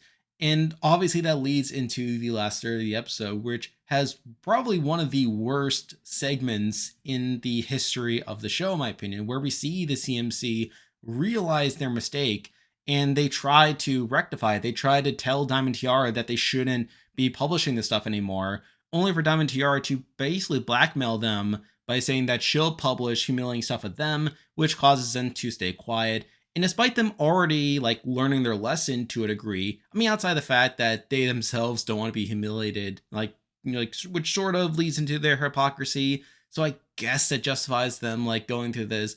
But we literally get the next 2 minutes of the adults in Ponyville basically dunking on them, with Rainbow Dash literally dunking water on them, with Big Mac and Applejack refusing to talk to them, with Twilight putting a huge bubble around Golden Oaks, basically preventing them from talking to her. It's just a really miserable segment, and one that single handedly drags this episode down probably quite a bit compared to what it was earlier. But even outside of that, we obviously have the whole hypocrisy of the adults here, where despite them spending so much of the episode eating up every bit of gossip and humiliation that they were writing up when it was others, literally the exact minute that the tables turn on them, they literally realize not only that this is bad, but they literally like never reflect upon it at all, which just makes it kind of frustrating. Really makes the adults here come off as pretty petulant, if you ask me. And it's just not fun considering the fact that we already saw the CMC start to realize their mistake. And yes, while they didn't quite go all the way and doing the right thing in that particular moment, it's still not fun to see them going through all this humiliation and punishment just for no reason. And it's that scene that single handedly drags in the episode, along with all the hypocrisy that the adults are displaying. And the fact that the adults themselves never seem to learn this lesson by the end of it is probably another massive negative going for the episode. So really, this is definitely an episode that has some pretty low lows, but outside of that is a mostly standard episode. But with that low, it really drags it down to this tier. But compared to other episodes, I feel like it doesn't have as much actively bad. And yes, while it's not as consistent, like in its quality as other episodes we've already talked about, I feel like outside of those big negatives, there is enough like standardness going on to where it's at least here at 161. Now we're moving on to number 160, and we kind of have a similar episode to this grouping here where there's one main negative holding this episode back. But other than that, the episode itself is not the worst in the world. But here we have The Last Crusade. And the main thing I'll give this episode over something like Parental Guidance is at least this episode is a bit more aware of the fact that Scootaloo's parents are probably in the wrong over them trying to force Scootaloo to move away and leave behind all her friends. So I will give it that, and that is enough to have it at least above something like a Parental Guidance. But this is still not an overly fun episode either.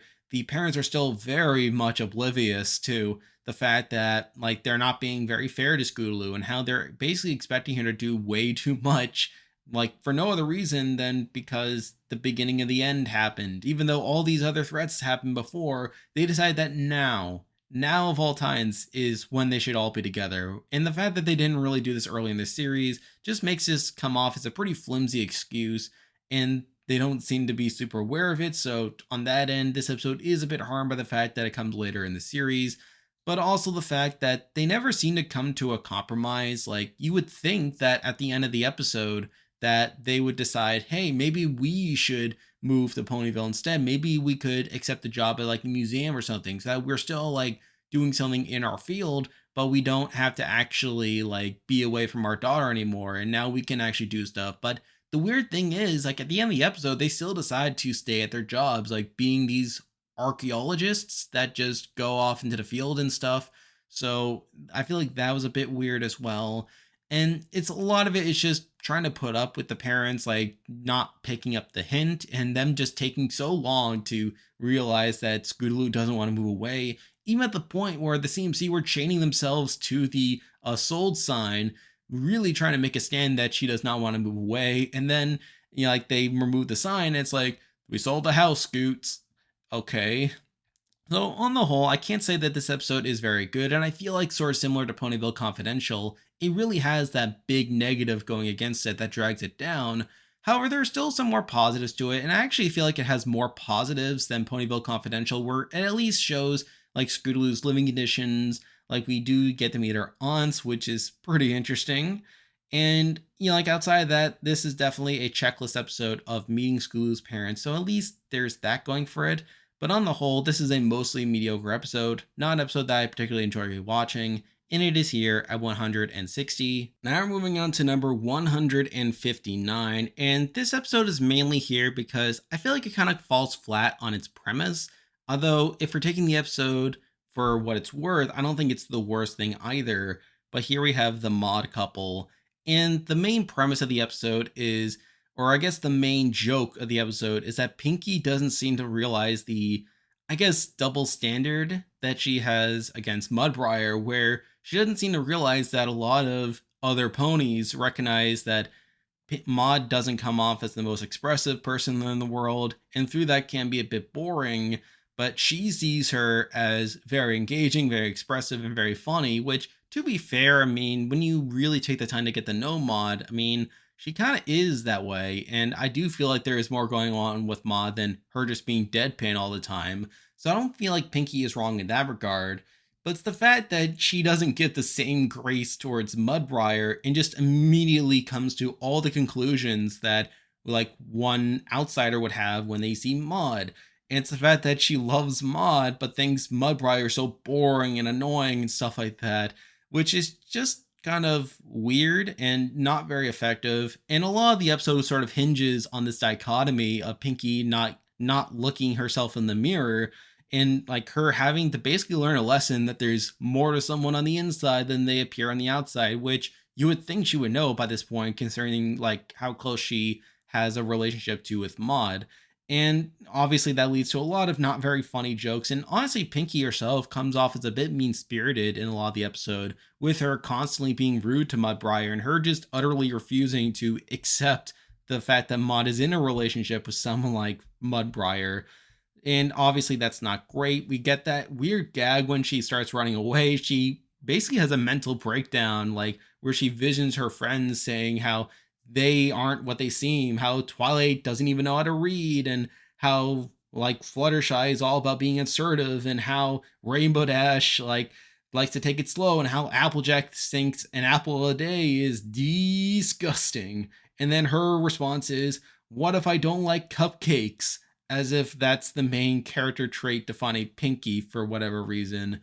So whatever, we get to the farm, like she basically gets a lesson like in geodes, and how, oh, like you need to see Mudbriar for what he is on the inside, which again, Pinky herself should already know this, considering like how Maud can come off on the outside, and really shows Pinky's lack of self-awareness, which probably isn't ideal at this point in the series.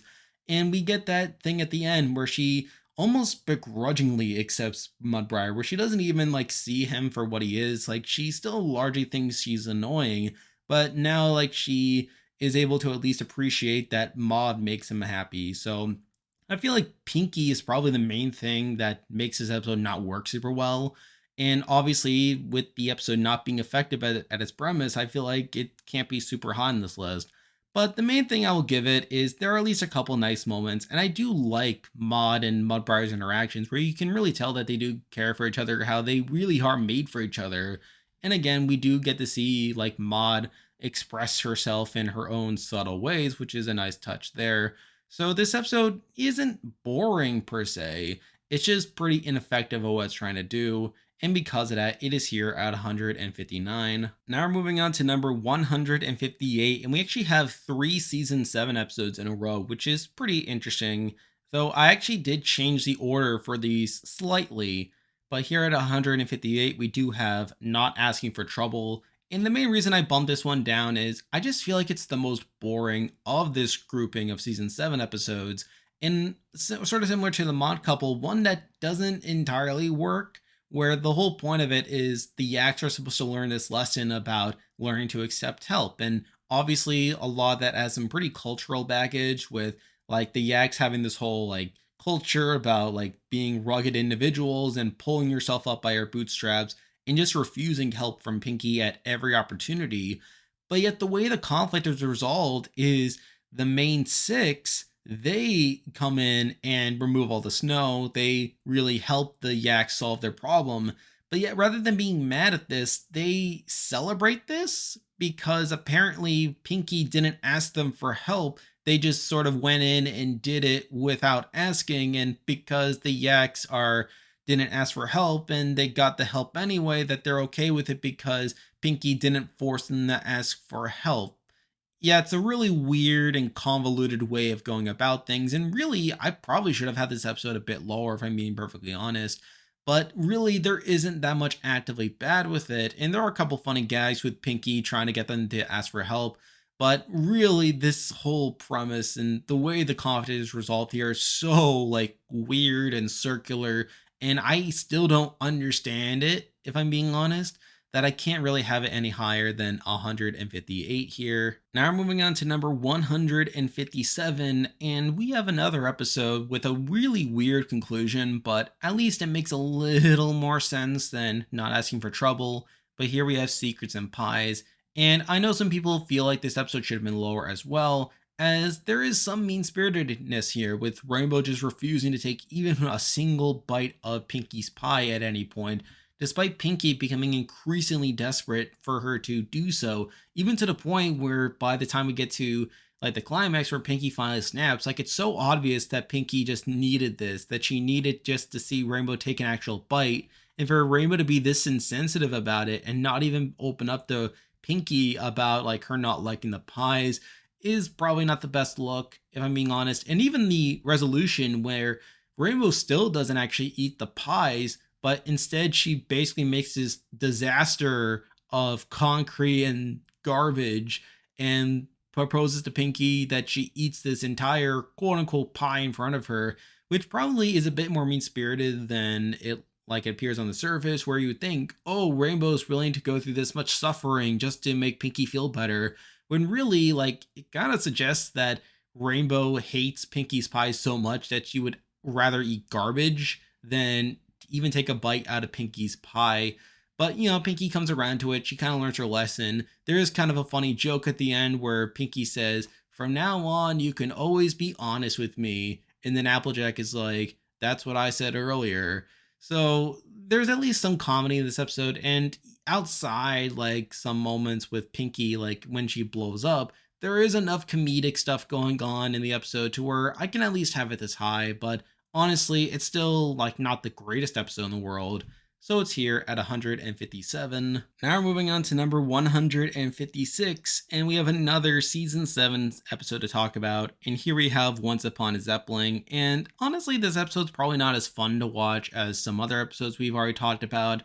A lot of it is involving Twilight having a massive case of FOMO here, where she's basically forced to do a whole bunch of work just to allow her family to go on this vacation. And along the way, it's just her missing out on all these experiences with her family, ultimately culminating in her missing the Northern Stars, which was set up at the beginning of the episode as something she wanted to see more than anything else. So obviously, she was just gonna barely miss it as she was finishing her stuff, which leads to her blow up, which is probably the highlight of the episode. I love the scene where she just yells at everyone for like not being sensitive to her concerns, her feelings, and her just venting. And along the way, we have her stepping on Star Trekker's hoof and him crying and him really getting probably disillusioned by the fact that Twilight is being so mean to him and him just not really know how to respond. So, like that's probably one of the highlights of the episode. And aside from that, you also have Star Tracker, who I know people don't like, but I've said this before. I actually do find him pretty relatable, and he's definitely a little creepy at certain points, though. Honestly, I feel like he's probably more socially awkward than anything else, where he's just, like so willing to like please Twilight at every opportunity that he doesn't really know his boundaries super well. And plus, there's plenty of funny gags with him just like magically appearing like across the ship just to be next to Twilight and him just being right on her tail the whole time. And again, the scene where she steps on his hoof, definitely a way of like that backfiring. Like, and then the resolution itself is fine, where everyone is pretty understanding of Twilight and her family wanting to spend time just with each other. So there's that at least. And this episode definitely has plenty of middling points, particularly with the whole premise of Twilight, like just increasingly missing out on these experiences, which is never a fun thing to see. But again, I feel like there's enough positives with the episode to where I at least have it here at 156. Now we're moving on to number 155, and we have an episode that I definitely moved up from the last time I talked about it, though even then it's still not that great of an episode. But here we have from season 1, Over a Barrel. And I was kind of harsh on this one the last time, namely due to the way it handled the whole situation and how it was basically trying to be like a parallel to the real life conflict between Native Americans and like Westerners. And I still don't think it handles it super well, though admittedly, I feel like it definitely did it better than I gave it credit for at the time. And plus, there were a couple more interesting moments, particularly with the whole Pinky song and how it made both sides upset at the whole situation. Obviously, there's also Fluttershy's whole joke about how she wants to be a tree, which is funny in hindsight. So there were a couple more positives with this episode than I remember it being initially, though I still feel like it's a deeply flawed episode, and because of that, it is here at 155. Now we're moving on to number 154, and we're jumping forward to talk about an episode that probably is also not very fun, but does have some merit to it. But here we have Road to Friendship, and there are some things about this episode that I do like the song is pretty interesting. I do like how we have that visual of the male ponies having their argument while Starlight and Trixie like walk by singing, and that ends up coming back later in the episode when those same male ponies like reconcile and they find Starlight and Trixie and they say how they were inspired to reconcile because of their song, which is an interesting fourth wall break there. And obviously there's plenty of catchy moments within the song itself, which is pretty good.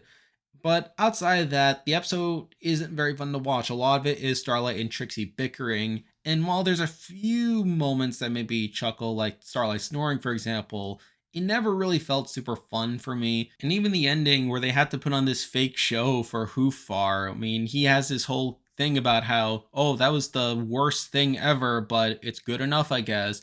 Even that didn't feel overly fun either. And really, this episode is just kind of like one that bogs me down to a degree with all the bickering going on. And yes, There are a few positives in the episode, but there's enough negatives to where I can't have it any higher than 154. Now we're moving on to number 153, and this will basically wrap up the bottom tier of episodes for me, which is really weird to talk about as this episode actually gives me more enjoyment than honestly a decent chunk of the episodes that we're going to be talking about next. But this episode still has a ton of flaws. But here we have Tanks for the Memories. And it's so weird because on one hand, yes, there's a lot wrong with the episode. I mean, the whole premise of like Tank like hibernating and how that's supposed to be an analogy for death is really overblown, as again, Tank himself is only going to be hibernating for a few months. And like that's obviously a very short time frame. And yes, while it can feel like an eternity, particularly with how much winter sucks, like it's still like the fact that Tank himself is going to wake up at some point. And on top of that, like you obviously have Rainbow still having her friends to interact with on a day-to-day basis. So it's not as if she's losing anything like overly significant by having Tank hibernate for the winter. But still, I can understand like what they were going for there. You obviously have Rainbow's whole scheme of trying to destroy the like weather factories so that it'll push off winter, which does end up causing a decent amount of destruction, at least in universe, but it obviously doesn't actually stop winter, as it basically causes this massive explosion that causes all the snow to just magically fall onto Ponyville. So there's that, and obviously people point out how Rainbow never gets any punishment for this, despite the fact that the main six clearly recognize that she was the one behind it all. Like, it's pretty much implied that they knew that she's the reason that this whole catastrophe happened, and yet she never gets any punishment for it, which, yeah, I get to a degree, and yeah, that's probably a knock against the episode, but really, what would have really done even if she had gotten a punishment? But if we're taking all that out, I do feel like there's a lot to enjoy about this episode. I mean, for one, I do relate to Rainbow's struggle to stop winter from happening. I feel like winter itself is a very unnecessary, like, weather pattern to happen in Equestria, especially when they not only establish that, like, ponies can control the weather in Equestria, and therefore they can just have perpetual summer if they really wanted to, but also like like you have the whole heartwarming tale and how like winter is supposed to be the sign of the windows goes coming and how that's supposed to be the end of the world, and why would they want a constant reminder every year that like this existential threat to them could be around the corner if they stop being friends? So I find it doesn't make a whole lot of sense, both from a practicality standpoint, but also from a cultural standpoint. And I know I talked about this before, but really, winter doesn't justify its existence super well in the MLP universe, particularly because of the fact that ponies can control it. I mean, it would have been one thing if it's kind of like how it worked in the real world and how it just happened naturally. But the fact that ponies can single handedly decide to like never have winter if they so choose, and they never give an explanation for why winter needs to happen, I don't really find Rainbow's efforts to stop winter from happening to be that big of a knock at the end of the day, because it's never explained why winter needs to happen. Yes, the episode does make it sound like it needs to happen, but really there's no explanation. There's no seemingly negative consequences for it not happening. So why not just stop it from happening? Like, why do we need to go through winter every year in Equestria? But whatever, there's that. Again, I also really do like the song. Again, it's a bit derivative, but you can say that about really a lot of songs from this series. But it does really allow Ashley Ball to express her range. And again, I've talked about this before. I feel like Ashley Ball is definitely the best singer of the voice actors in the main cast. She's the one truly professional singer. And with Rainbow being much closer to her natural voice, that really allows her to express her vocal range here. So I do appreciate that. And then we get to the climax of the episode, where is sort of similar to the whole X-ray gag from Father Knows Beast, where they tonally they were going for one thing, which was to make this a really emotional reconciliation, I guess, or a really emotional acceptance on Rainbow's end of her accepting the fact that Tank will need to hibernate and how her winter is going to be petless. And I know a lot of people like talk about how this is one of the saddest scenes in the entire series, and I get it on some level. I mean, I feel like it's largely carried by Ashley Ball's vocal performance here, she really is effective at sounding like she's crying here. And yes, it is kind of hard to hear Rainbow crying and literally bursting into tears. And to that end, I kind of see the argument. But then tonally, the whole scene kind of falls off the rails once Fluttershy starts crying because she can't bear the sound of Rainbow getting so emotional. I mean, wasn't the whole point of Fluttershy giving her brutal honesty to show her character development and how she's willing to say what needs to be said, even if it makes others upset? But then she ends up like caving into the emotional turmoil that she created. She caves in and she starts crying. So, like, what was the point of that? Even they made a whole point about how Fluttershy grew to the point where she could be this assertive and be this honest, but then she just reverts back to her old ways. And then Rarity and Pinky start crying as well, which really felt like extra. I mean, again, to compare it to other episodes, it's kind of like in the last problem, like with the whole cry pile when Twilight, like just chews out all her friends and basically they all start crying for seemingly no reason. And then we have the whole Applejack cries in the inside line and how Applejack confirms that, which, yeah, that's another layer of this moment being said. But really, this scene is a total mess from a tonal perspective where, like, and it's so weird that people say that this is one of the saddest scenes in the whole series when it has these jarring moments, like when Fluttershy randomly starts crying, like after she made it a point about how she's sort of gone beyond being a softie, how she can like give the hard truth and how she can do what she needs to stand tall and offer her support and give her friend what she needs, only to then like not being able to handle it. And then Rarity and Pinky crying for seemingly no reason. It's just a really weird scene. And I can't say it's one of the saddest because of how all over the place it is tonally. But funnily enough, kind of similar to the X-ray gag, it's kind of a positive as well, where it's like it's so weird and it's so out of place and it's so just something that I think about a lot that it ends up making the episode better and more enjoyable for me. Like I'm sure people will start to think I'm a weird person who definitely can enjoy things ironically from LP. It makes you wonder sometimes like whether I do genuinely enjoy this series.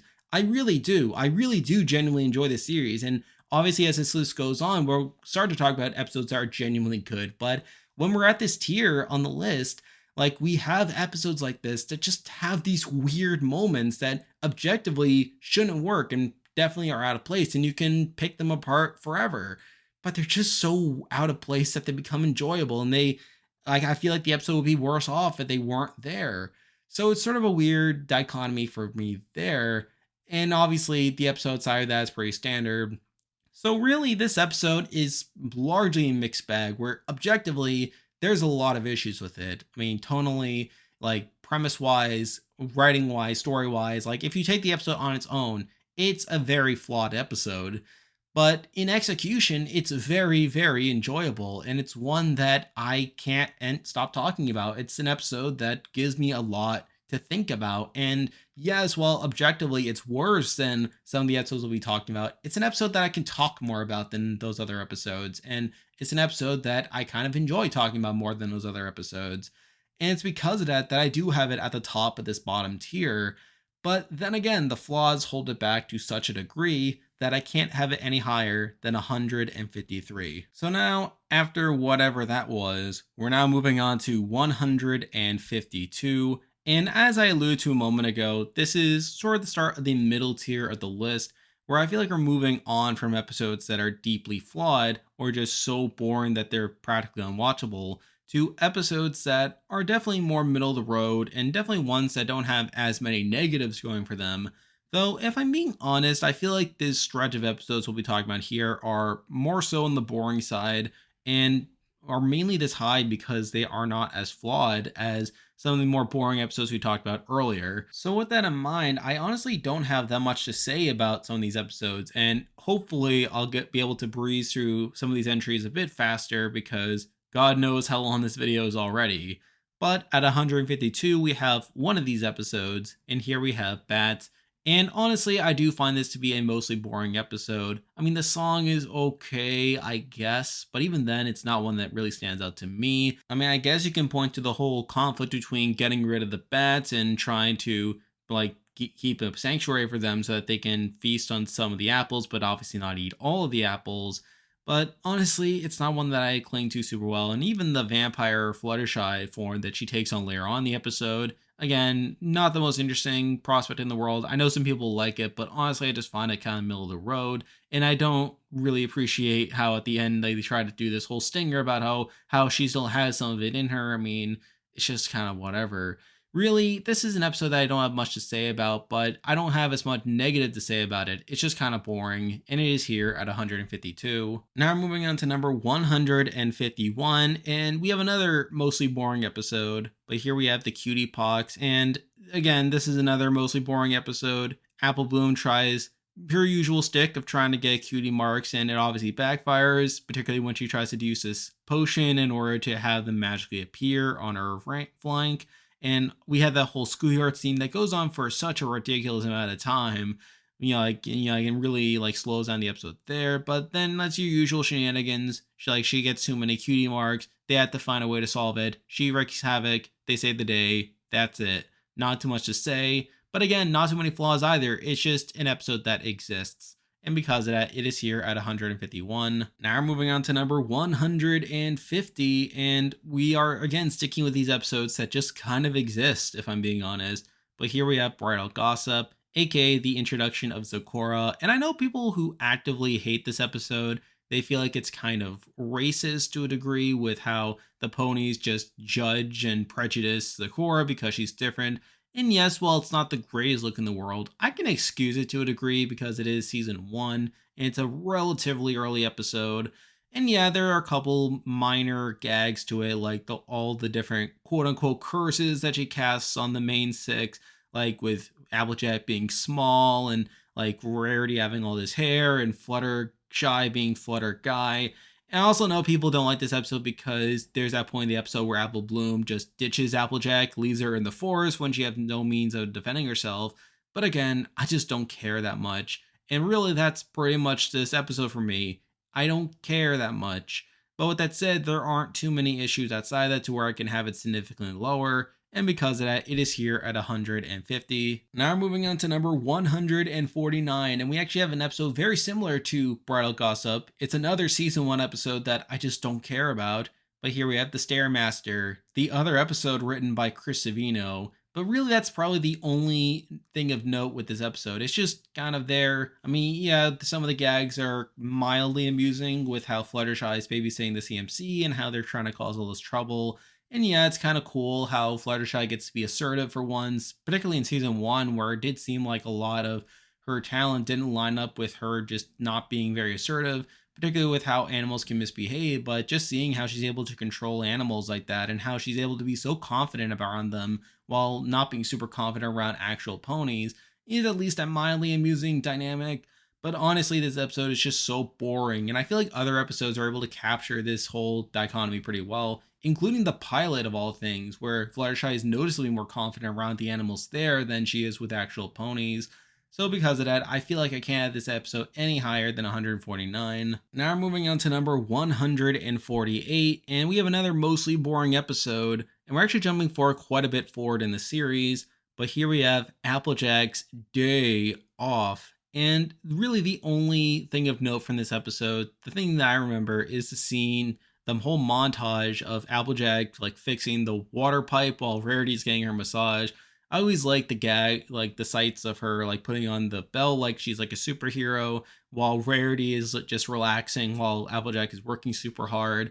I mean, that's something, but when that's literally the highlight of the episode, I feel like that really shows the level of entertainment here and the level to which this episode is just purely baseline.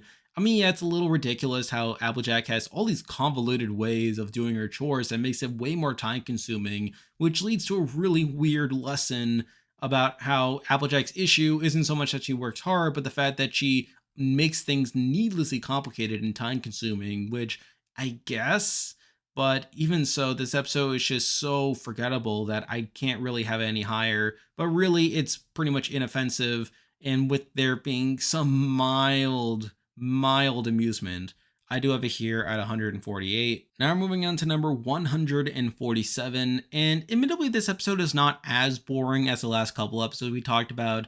It's just an episode that does nothing for me. But here we have the Hooffields and McColts. And the thing about this episode is it's at least a bit more engaging as there are some real world parallels with political polarization and how people are divided and how we just all need to get along.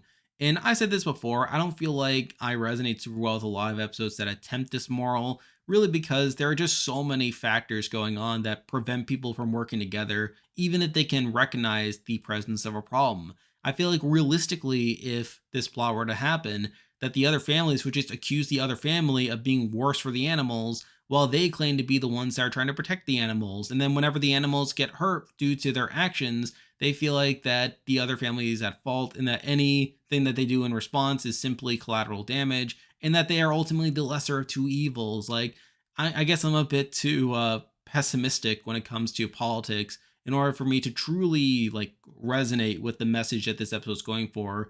And yeah, I do give it some credit. There is some foreshadowing earlier in the episode to the animals suffering on the head of all this conflict and strife. But really, this episode is just really baseline. It does nothing for me. I feel like it doesn't really do anything like practical in terms of teaching us a lesson. And outside of that, the episode itself is not very entertaining. A lot of the episode is just like two families just chucking food at each other and just wasting food. I'm actually surprised they didn't make more jokes in response to them wasting food. But again, this episode just kind of exists. And because of that, it is here at 147. Now we're moving on to number 146. And I know this episode should be higher given its premise and how this is technically supposed to be one of the more lighthearted episodes. But honestly, it just kind of blows past me every time. But here we have Castlemania, and again, this episode just kind of exists. I mean, a lot of it involves the main six accidentally scaring each other with them thinking that the castle is haunted, and them largely like causing their own shenanigans here. And I definitely feel like this episode should be entertaining because of that. And to be fair, it is to a degree.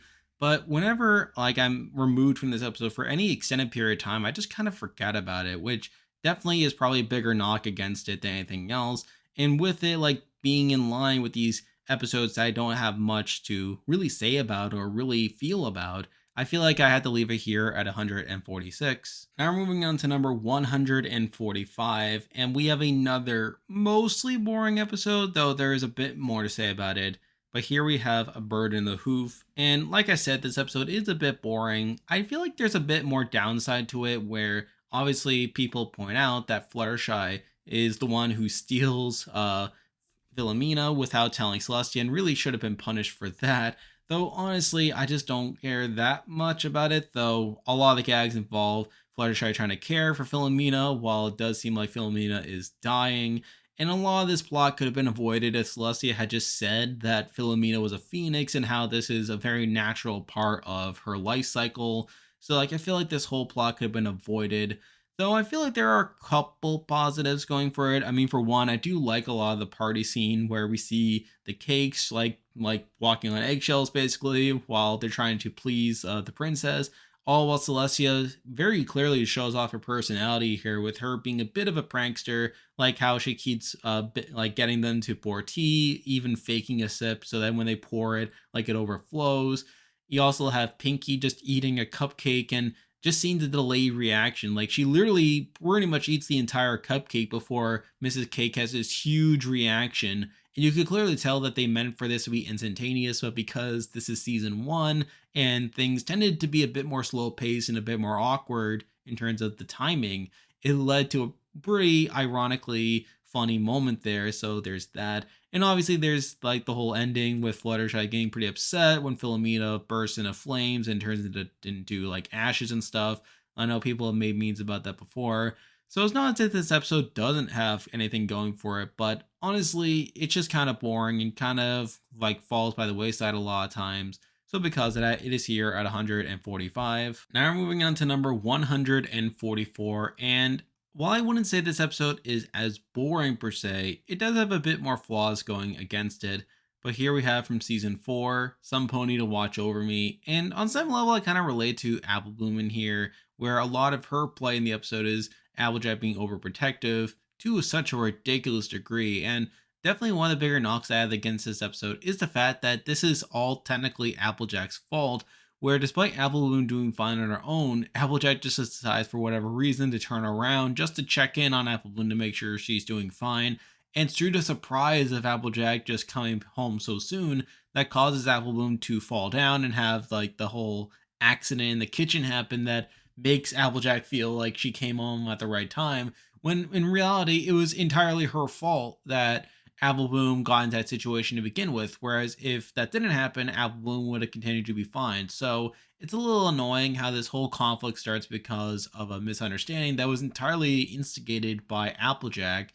In the law of the episode, it's just Applejack just being overprotective, like to a pretty ridiculous degree. We eventually have Apple Bloom trying to sneak off on her own, like, and along the way, Applejack is talking about how like she needs all this stuff in order to like make the delivery, and all of it sounds ridiculous. But then turns out when she has to go toe to toe with the Chimera, it just so happens that everything Applejack said was correct. How that was all the surprise that she would actually need, and that it was not at all an overreaction, which I did find a bit annoying, as it did kind of give some vindication to Applejack after she spends so much of the episode just being in the wrong, and how she is technically supposed to be in the wrong throughout a lot of this.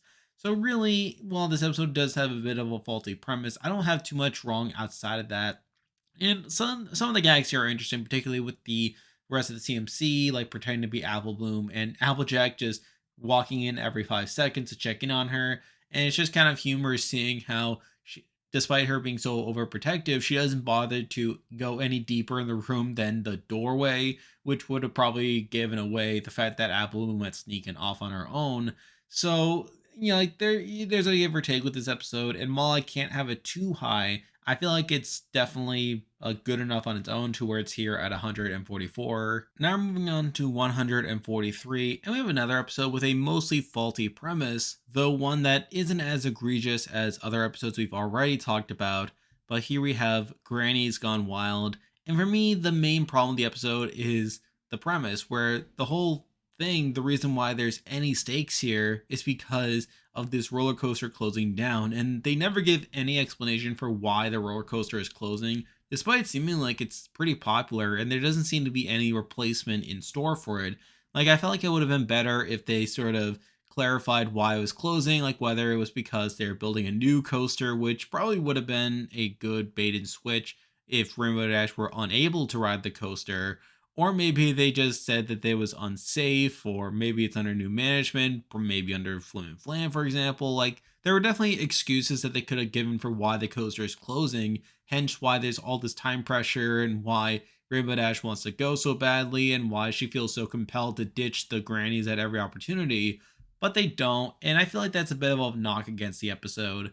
But outside of that, the episode itself is just kind of fine. I mean, you have like the whole gag of Applejack continually popping up in Rainbow Dash's mind, like how she's just this disembodied head, and she's just giving her all these warnings about the advice she had given her about the grannies and making sure that they aren't taking it too like crazy. And by the end, Rainbow Dash kind of learns that the grannies like are a bit cooler than she thought, and from there they get to ride the coaster, which I guess is something. So again, I don't have really much to say about this episode. There's definitely the knock of its premise and not having much of an excuse for the coaster closing, but as it is, it's just kind of fine. And because of that, it is here at 143. Now we're moving on to number 142, and we have a somewhat similar episode to Granny's Gone Wild. It's actually a very early episode of the show, but here we have Ticketmaster. And, I know people can nitpick the premise here with Celestia only giving Twilight 2 tickets and her like deciding who gets to go with her. Although there is a bit of an excuse for it in the sense that like maybe this was Celestia basically like nudging Twilight along with a friendship lesson where like she was kind of expecting Twilight to come to the conclusion by the end that she had all these friends, and through that like she probably should have asked for more tickets. But even so, I felt like it was a bit of an engineered conflict, definitely one that could have gone much worse. And to be fair, it does kind of go wrong in the episode with each of the main six fighting with each other, trying to suck up the Twilight to try to get the ticket, despite Applejack very objectively having the best reason to be at the gala, like with her actually going there to try to sell like Apple products like to help out the farm. She seems to have the only truly legitimate reason for doing so. I mean, but to be fair, like the episode does dedicate its time to the others sucking up to Twilight as well. And we had that whole scene with Pinky like being so open and blatant about sucking up to Twilight, with her like saying, oh, she's gonna sing a song, and Obviously, we had the whole gag of Twilight yelling at Pinky saying, "Oh, at least the others were subtle." And then we had the whole like chase scene with all the town's ponies chasing her to try to get the ticket from her instead. And then we have Twilight's sort of meltdown at the end with her like admitting to her friends that she couldn't make a decision. And then she writes to Celestia saying that she wasn't going to accept any of the tickets. And then Celestia writes back saying, "Oh, why didn't you say so? Here's tickets for everyone." Okay. So really this episode was just kind of a very baseline episode. And yes, you can definitely take fault with some of the premise, but really the episode itself is just kind of fine. And because of that, it is here at 142. Now we're moving on to number 141. And honestly, I didn't really know what to do with this episode, as it definitely has some positives going for it, also some negatives, some weird stuff going on, and it has some of the similar issues to other episodes I talked about, where a part of it can be a bit annoying to watch, though to be fair, it's more justified than other episodes that fit that criteria. But here, from season 7, we have All Bottled Up, and I get that this episode was meant to make Trixie a bit more annoying here to justify Starlight being frustrated with her, and honestly, that's not even my main problem with the episode. I actually think that Trixie herself is pretty like tame enough to where she's not actively annoying the audience all that much. And I do love some of the scenes like where Starlight's bottling up all her anger, and then when the bottle breaks, like it gets channeled into like Granny Smith and Bulk Biceps, and they basically just channel all of Starlight's frustrations against Trixie, but from their perspective. And it is kind of funny seeing Trixie thinking that those ponies, like that's how they feel. Like when like Granny Smith says that you don't have to bring up a darn past, and Trixie's like, "I didn't know you had one, Granny Smith."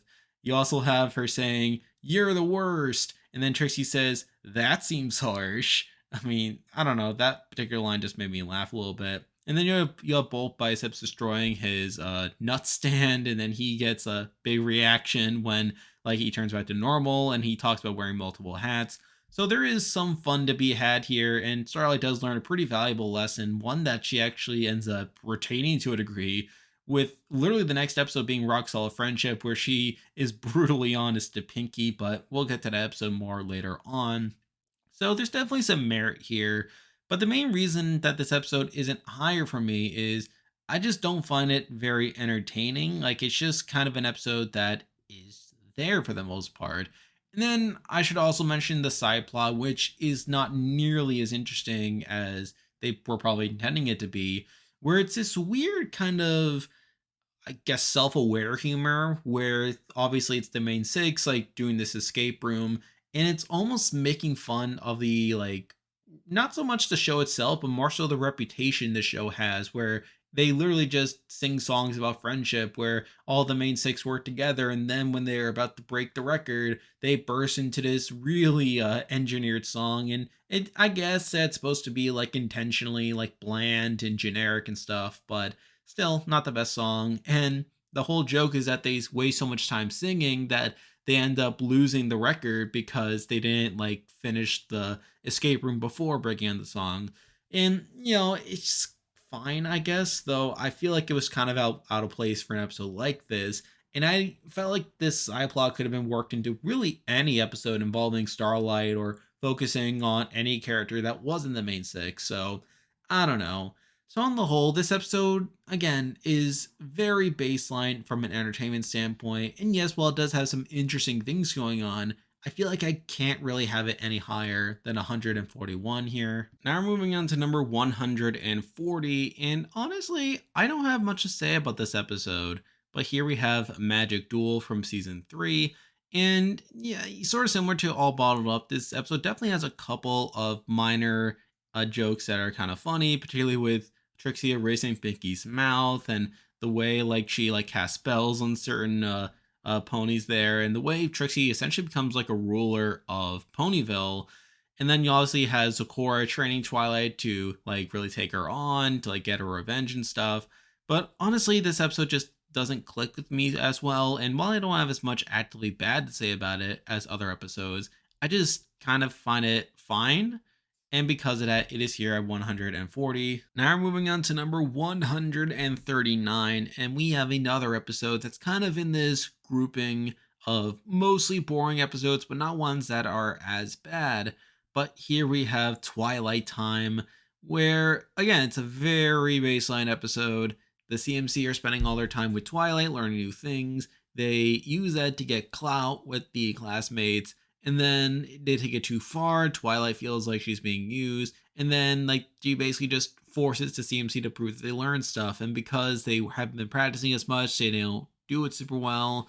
And that's pretty much it. I mean, the main highlight from this episode is Twilight like just gorging herself with food, which is definitely one of my favorite visuals. But aside from that, it's a very baseline episode, nothing too spectacular, and it is here at 139. Now we're moving on to number 138. And again, we're still with this grouping of episodes, but here we have Dungeons and Discords. And despite me talking about this episode now multiple times, I never really have a strong opinion about it. It's just kind of there. And a lot of it like is a bit silly with like Spike and Big Mac being pretty quick to forgive Discord after they kick him out of their ogres and oubliettes group. You know, like there's some minor amusement with Discord, like bringing all the players to life and all the figurines to life. And, you know, like there's also some humor with the way Fluttershy treats him in this episode, with like Fluttershy kind of taking pity with Discord over him not having many friends. And this is just his way of like trying to like befriend them, but acting like he's too cool, and how he's like not a loser. Like he has more friends and he is way cooler than someone who only has one friend, being with Fluttershy. But again, by the end, like they all just kind of get along. It's a very standard episode. Don't really have much to say other than what I've already said in previous videos. It is here at 138. Now we're moving on to number 137. And really, these next couple of episodes are a bit of a break from the more boring episodes, where despite there being more boring episodes afterwards, I feel like these episodes kind of stand out in certain ways, even if they aren't objectively the best episodes in the world. But here at 137, we have Wonderbolt Academy. And the main thing that stands out here is really Pinky's side story throughout a lot of it, where she really gets clingy to Rainbow Dash for whatever reason. And she really insists that she doesn't forget the write, but then Rainbow Dash doesn't write, and it causes Pinky to kind of get it a little crazy until the rest of the main six decide, well, why don't we just visit them? And then they do, and then they have this big reunion. And then we have, at the same time as they're coming in, like this huge like tornado that was caused by lightning dust, like being pretty reckless. And I always love Rainbow Dash's line afterwards where she says that the main six almost got demolished, which obviously the big part of the show is them avoiding the word death at every opportunity. And that's just one of the funnier examples of them avoiding the word. Like, why demolished of all things? But aside from that, the episode itself is pretty basic. I mean, Rainbow Dash is just there, and she basically learns to choose the honorable route over like her dream, to the point where she almost quits Thornbolts entirely. And it's through that that makes people like a Spitfire realize that Rainbow Dash is a point. She kicks Lightning Dust out of the Wonderbolts due to her being reckless, and then Rainbow Dash gets to stay in the Wonderbolts. So really baseline episode, don't have too much to say outside of that, and it is here at 137. Now we're moving on to number 136, and we actually have another episode centering around the Wonderbolt. And while this episode definitely has lower lows than Wonderbolt Academy, I feel like it does have higher highs. But here we have Rarity Investigates. And to me, the biggest knock against this episode is the actual crime that is involved here, where I feel like it would have been so much better if, you know, Wind Rider had actually made Spitfire's mother sick. Therefore, like the actual crime in question would have had a bit more teeth behind it, where she obviously not only like, at least in the eyes of the law, not only have Rainbow Dash like draw Spitfire away from the show so that she can move up the ranks, but also actually harm someone in the process. And through that, like there could have been a bit more reprimand, and the reprimand in question would have been a bit more grounded here. But instead, it's like, you know, like Wind Rider writes this letter, fake letter, saying that like the mother is sick, But then it turns out the mother is just fine, and the actual crime isn't actually involved harming someone or someone completely innocent, but rather like lying, which is a pretty flimsy offense, especially considering like what we saw earlier with episodes like Rainbow Falls, where we saw people like a Spitfire be completely willing to dump Soaring like the moment he got injured to try to get Rainbow Dash involved in the show, which I did find to be really weird. And the fact that the Wonderbolts are now trying to take this high ground here by saying that any dishonesty of this level isn't grounds for being removed from the Wonderbolts is a bit silly in my personal opinion. And plus, Wind Rider was a very obvious culprit from early on. I mean, I guess he was supposed to be a red herring, but again, super obvious. You could tell within 5 minutes that he was the actual one behind it all. And his excuse about how Rainbow Dash was going to break all his records, like, I mean, I guess is a fine enough, like, excuse, but whatever.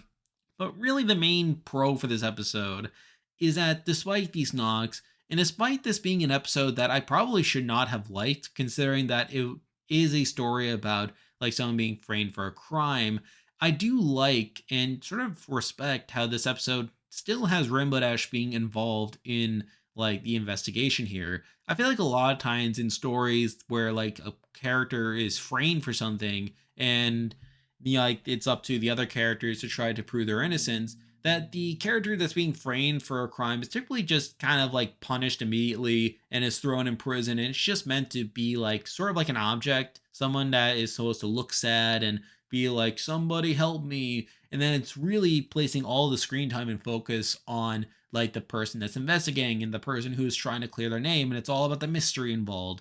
But what I like about this episode is they don't necessarily make the punishment immediate. They pretty much make it, if you can prove Rainbow Dash's innocence, like by the time of the show, then like we're not gonna punish anyone, and you can still like run around free and stuff. But you know, it's obviously only if they're unable to do that that they'll kick Rainbow Dash out of the Wonderbolt. But we still get to see Rainbow Dash like following around Rarity, like sort of helping out in the investigation as well. And then as the episode goes on, and there does seem to be more clues that could point to Rainbow Dash doing things, it sort of gaslights Rainbow Dash into thinking that maybe she actually did commit the crime. And it's sort of interesting seeing Rainbow Dash just naturally and gradually falling into this pit of despair, like while she believes that she actually committed the crime, even though she probably knows deep down that she didn't.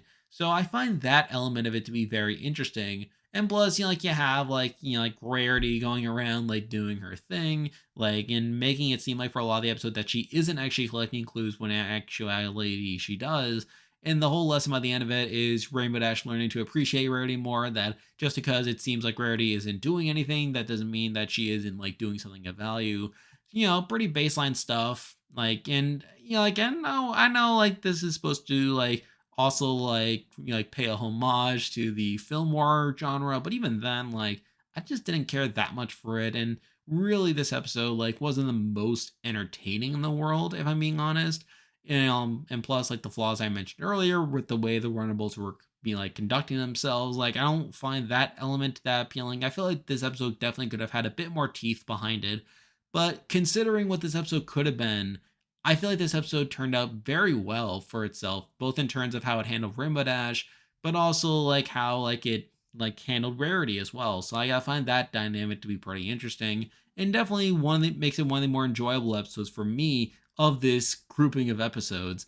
But still, given the issues that I have with it, I can't have it any higher than 136 here. Now we're moving on to number 135, and we have a very similar episode to Friendship University, and probably one that, you know, like you could definitely quibble a bit more with how it ends, but I do actually enjoy it slightly more than Rarity Investigates.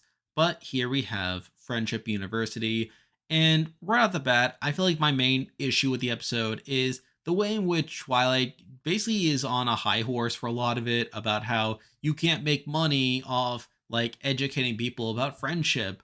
And she's like presenting her friendship schools being on the right side of it, even though it seems to ignore the fact that like the castle just kind of sprung up out of nowhere, and plus all the advantages that Twilight had when creating the school, like the fact that she had Celestia's backing, the fact that she had all these resources readily available in order to make a school, and obviously with her like not charging tuition, like there are definitely benefits, like in like if you look at Twilight's backing, it definitely made it possible for someone like a Twilight to run a friendship school like that.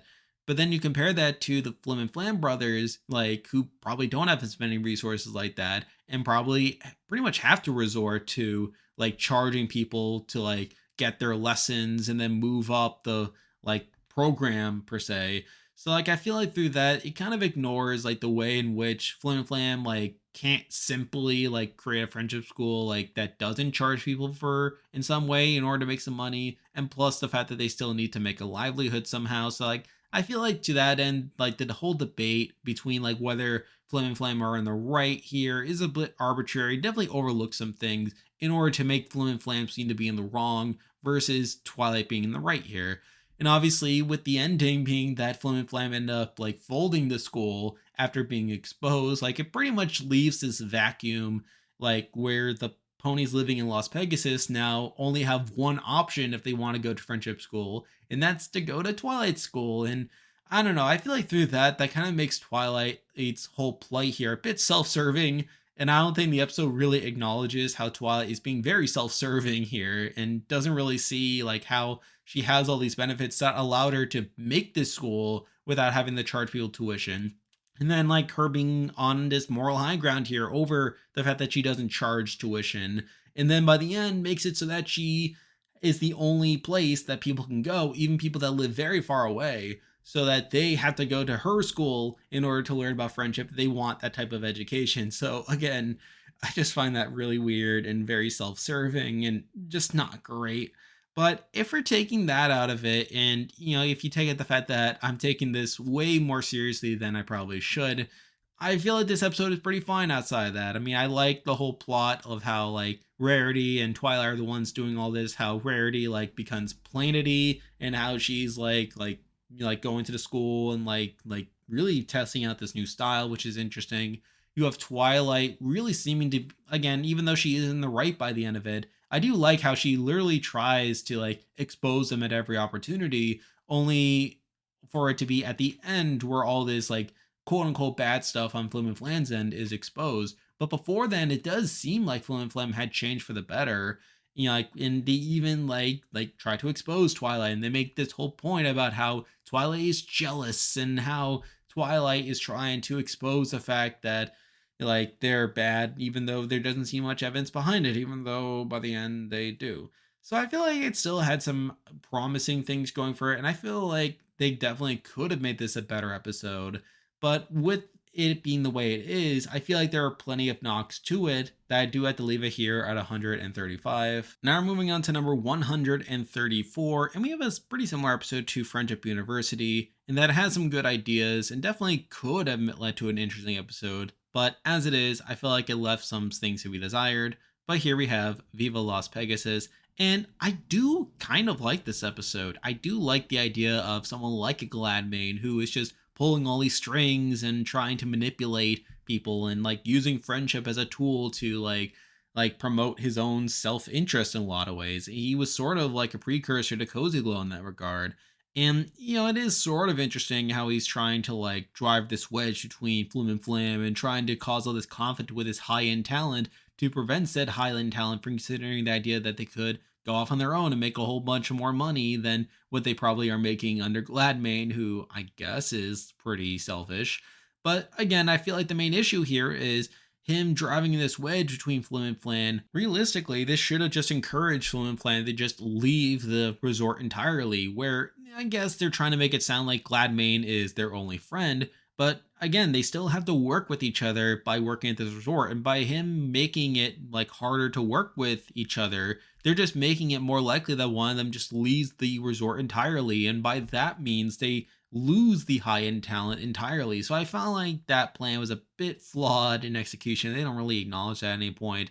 And also, like I've talked about this before, I don't like the whole exposure at the end with how like they just did the whole trope of Gladmane revealing his evil plan, and it just so happened that Fluttershy had her hoof on the intercom, which caused it to broadcast all over the whole resort, and everyone found out that way. I felt like it was a bit lazy, and Gladmane himself should have realized that he had this intercom that he could just use to broadcast whatever he said to everyone in the resort. So he probably should have been a bit more careful on that end. So I felt like that was a bit stupid there. So it's not as if I don't like this episode. I do feel like it has some promising ideas. It's just the execution of those ideas is a bit flawed. I feel like they could have like done another draft of this episode, made it a bit better. But as it is, I still like it to a degree. So because of that, it is here at 134. Now we're moving on to number 133. And I know some people feel like this episode is too high and probably way too high. But I personally do enjoy this episode quite a bit. And while it's not the most consistent episode in the world, I do love a lot of the ideas that it presents. But here we have from season 2 Baby Cakes. And I know there are people who don't like this episode. I mean, I know people don't like all the adult humor in it, particularly implying that Mr. Cake had an affair. People don't like the rules for it, how it establishes babies in Equestria, of how it gives like Pumpkin and Pound Cake these unprecedented powers with their flying and their magic that are probably a bit outsized for what they are given their age, and definitely like not consistent with what we've seen with baby characters in other episodes. People don't like how it basically uses every trope in the book when it comes to babysitting. How there's a scene where you have to change the diaper, there is a scene where you have to feed them, where there's a scene where you have to give them a bath, and it basically just follows all those. There's a lot of crying as well with all the babies. They're constantly crying, and I get that. People don't like the song either, the Oink Oink song, which is pretty bad. So I get it. There's a lot of flaws with the episode, and that's a big reason I have it this low. And I actually did consider putting it down where Tanks for the Memories is. But the main reason that I don't have it lower, and the main reason I have it at least this high, is the way Pinky is presented in this episode. This episode gives us a lot of subtext for how Pinky is as a character, but also how others perceive her. Pinky is being constantly underestimated this episode. We literally see the cakes when they're going to like give some the babies out for babysitting. They literally go to every single other member of the main six, like asking them to babysit the cakes, despite Pinky's constant willingness to take care of them. And it's clear that they do this because they don't trust Pinky. They don't think that she's up for the job. They think that she's just going to be basically like their big sister and just play with them and not really tend to their needs at all. And we see over the course of the episode that Pinky does attempt to care for them, that she does attempt to like try and be like a good parent here, but obviously it comes up short. And obviously you do have to fault the episode to a degree in that some of the ways in which Pinky fails is a bit arbitrary, like the fact that the babies get these like ridiculous spikes in both flight power and also magic to where it basically becomes impossible to properly care for them.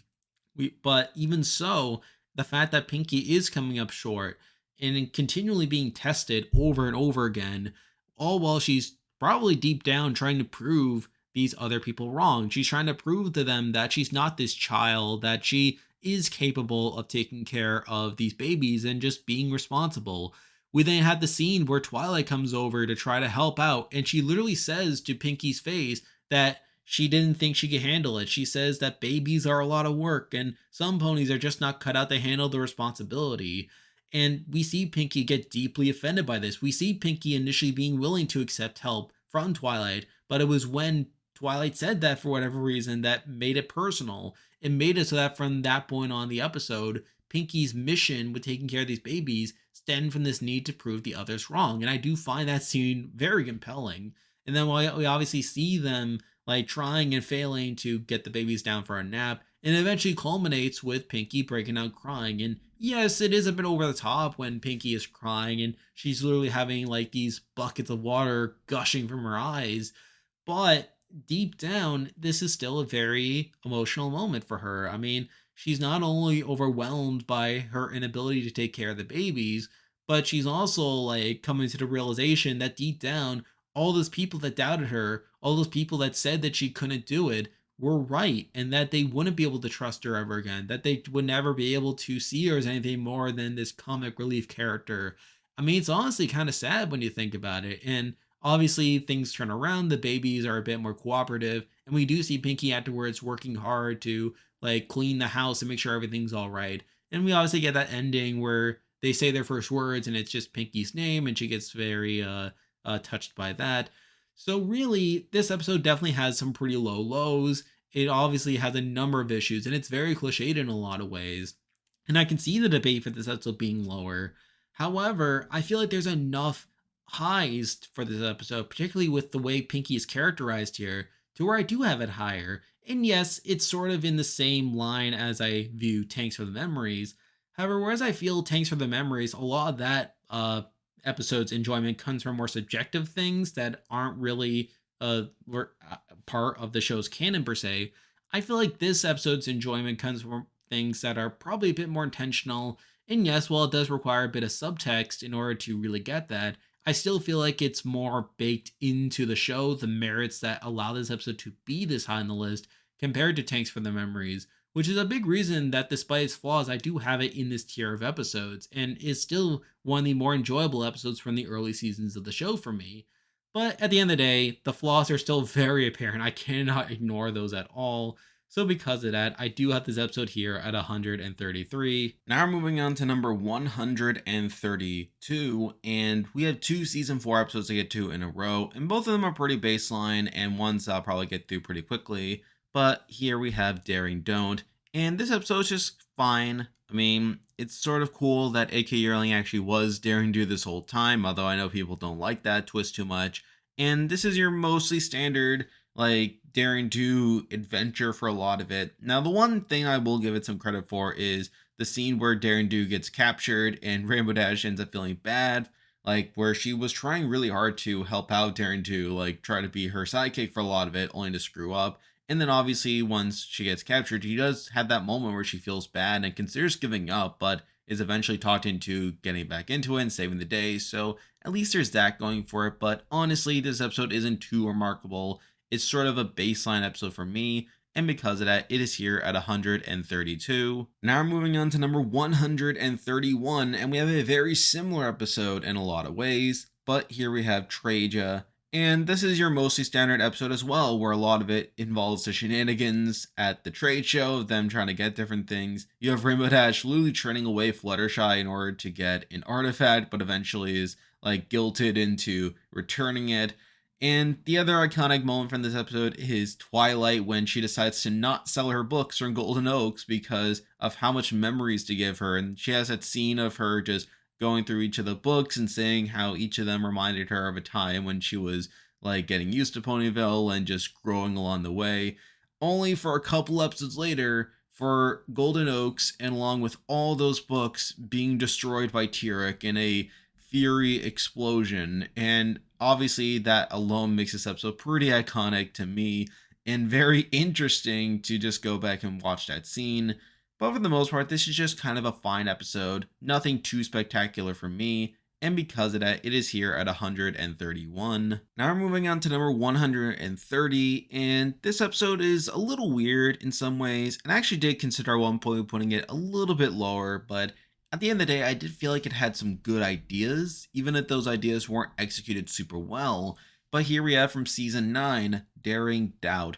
And I do like what this episode was going for. It was sort of going for this whole historical revisionism approach with Daring Do being viewed as his not so savory figure. And I know that there's another episode we'll be talking about soon that does a very similar thing. But this episode seems to pretty much double down on it by showing Cabaleron's side of things and eventually getting to Ahuizotl and his redemption arc, which I've already talked about in a previous video, is one of the more out of nowhere of redemption arcs in the show. And I do appreciate what they were going for here by presenting Ahuizotl as this good guy who eventually gets to present his side of the story. He writes a book and basically overshadows both AK Yearling and Caballero moving forward to the point where they basically have to rediscover their careers now. Like, they can't obviously do what they've been doing before because now people know about Ahuizotl, and now through that, they can't really go on artifact hunts anymore. And they are basically violating the culture per se. And Ahuizotl is the good guy protecting like these artifacts. But really, I feel like this would have been better if previous episodes did a better job at explaining how Ahuizotl is pretty much a good guy, when it felt like in all the other episodes beforehand, he was pretty much solely presented as the bad guy. And you can very much tell that this was sort of a post hoc approach of giving him a redemption arc. So through that, I can't say that this episode clicked super well. And plus, we do see Fluttershy give Caballero a redemption arc as well by teaching him the value of friendship and like him coming around to that. So, like it is what it is. But on the whole, I can't say that this is a terrible episode. I feel like there are some good ideas going for it. And I feel like had the rest of the series been structured better, that this could have been a better episode for the series. But as it is, I feel like it's just kind of okay and definitely one that definitely has some potential left on the table. And because of that, it is here at 130. Now moving on to number 129, and we have two more episodes that are pretty baseline and mostly unremarkable for the most part. But here we have another season 9 episode, Student Council, and this episode, again, it's just kind of okay, not super memorable. I mean, yeah, it's kind of cool seeing Silverstream be more invested in her studies to the point where she's going off on her own to study the cockatrices and sending everyone on this hunt to find her when they feel like she went missing and it could be in danger. So I feel like that was a bit of an oversight on their end. And I feel like outside of that, a lot of the episode isn't too special. Now, something I will give some credit for is it does definitely have Trixie being her usual self for a couple minutes where she feels like Starlight is ignoring her, isn't dedicating enough time to her, with her being so busy with the guidance counselor stuff, which is in itself a follow up to how in previous episodes like Marks for Effort, how the students didn't really care for her, and how in a school of friendship, there literally wasn't much of a point to a guidance counselor, to the point where Starlight gets overeager when Cozy Glow and really any student at all shows up in her office, only for now for her to be so in demand that she has to keep that bracelet around her so that she can magically transport herself to the office anytime someone comes in. So I do find that to be an interesting shift. But Trixie, for the most part, is pretty tolerable in the episode. And yeah, while it is not great that she isn't appreciating Starlight more and how she doesn't seem to understand Starlight's workload, we do see Starlight compromise a bit more. And through that, we do get to see them being more friends in this episode than anything else, which is more than I can say about certain other Starlight and Trixie episodes that we've already talked about. And it is somewhat cool seeing all these different ponies interact, like Maud and Mudbriar are in it. We see obviously Thorax is in it. So it's not as if this episode doesn't have anything going for it, but I feel like given the tools that it had, it could have been a more memorable episode. But as it is, it's just kind of fine and not really one that I think of too much. So because of that, it is here at 129. Now we're moving on to number 128, and we have a very similar episode to get into here, but we're jumping back to season 2, and here we have Family Appreciation Day. And I did consider putting this one a bit lower as well, as it's really nothing that special. Apple Bloom ends up learning a pretty obvious lesson by the end of it, where she spends a lot of the episode ashamed of Granny Smith and her just being old and somewhat embarrassing.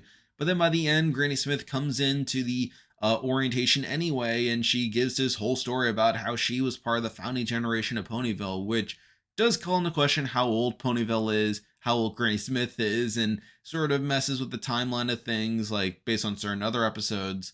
But as it is, it's just kind of a fine story, and Avalon learns that, hey, Granny Smith isn't so lame after all. She does have some cool stuff going for her, and she learns to not be so ashamed of her family moving forward. So again, very baseline stuff. Nothing too much to write home about, but then again, not too much negative either. It's just kind of fine. So because of that, it is here at 128. Now we're moving on to number 127, and we have another very baseline episode, actually another season 2 episode, but here we have Hearthwarming Eve, and I know I should care about this episode more. I mean, it is a pretty important episode for establishing the lore of the series, where it really explains the founding of Equestria, but also introduces the Wendigos, which obviously get reincorporated in future episodes and kind of make the whole existence of winter in Equestria very weird. Why would they want winter when this is the association they often get? But at the end of the day, this is just a fine episode. I mean, it is kind of cool that they are presenting it as this play that they're putting on, and how they sort of learn the lessons of the play while they're performing it, with early on the main six getting into arguments and getting all frazzled and stuff. But then over the course of the show, as they're performing it, they end up sort of realizing that, hey, maybe these arguments we had at the beginning of the episode aren't so bad after all. Then we have that whole thing at the end where they were getting into an argument again, but then the wind howled as if they're summoning the Wendigos, which was just kind of stupid, if you ask me.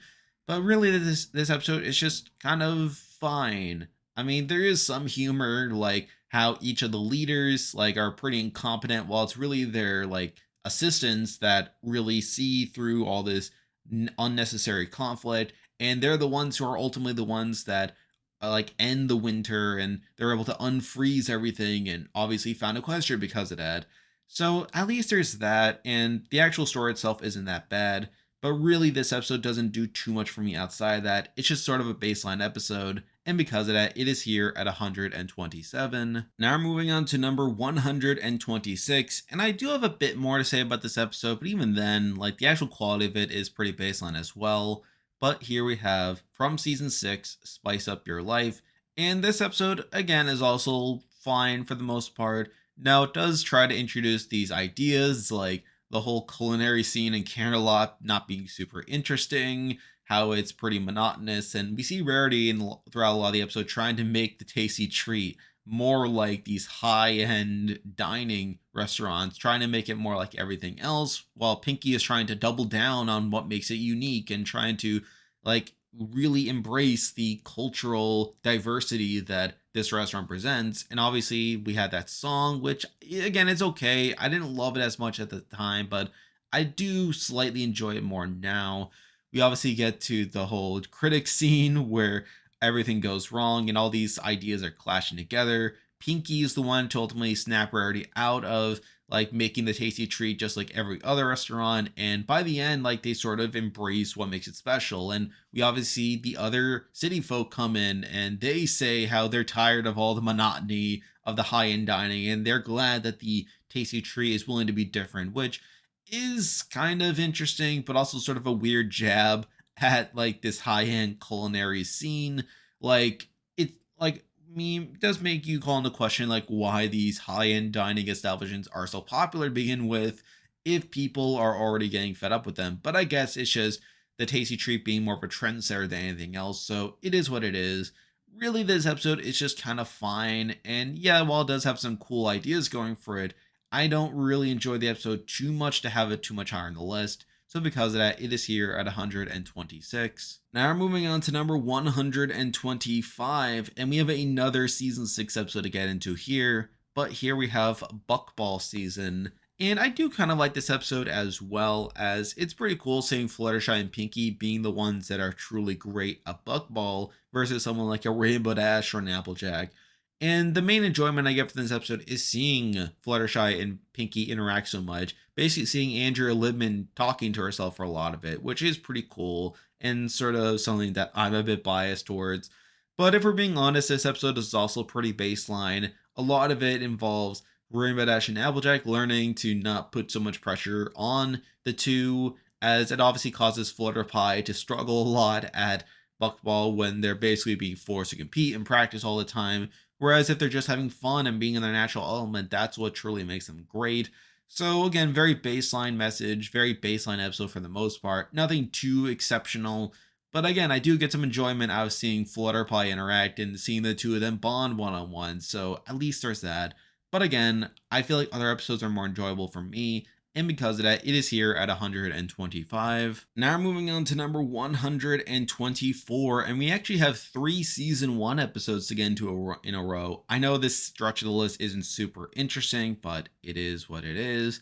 But at 124, we have Fall Weather Friends, and I already compared this one to the non-compete clause, as it's a very similar episode with Rainbow Dash and Applejack competing for a lot of it, and the two of them learning that hey, maybe being so hyper competitive all the time isn't such a great idea, and how really all it does is drag both of you down.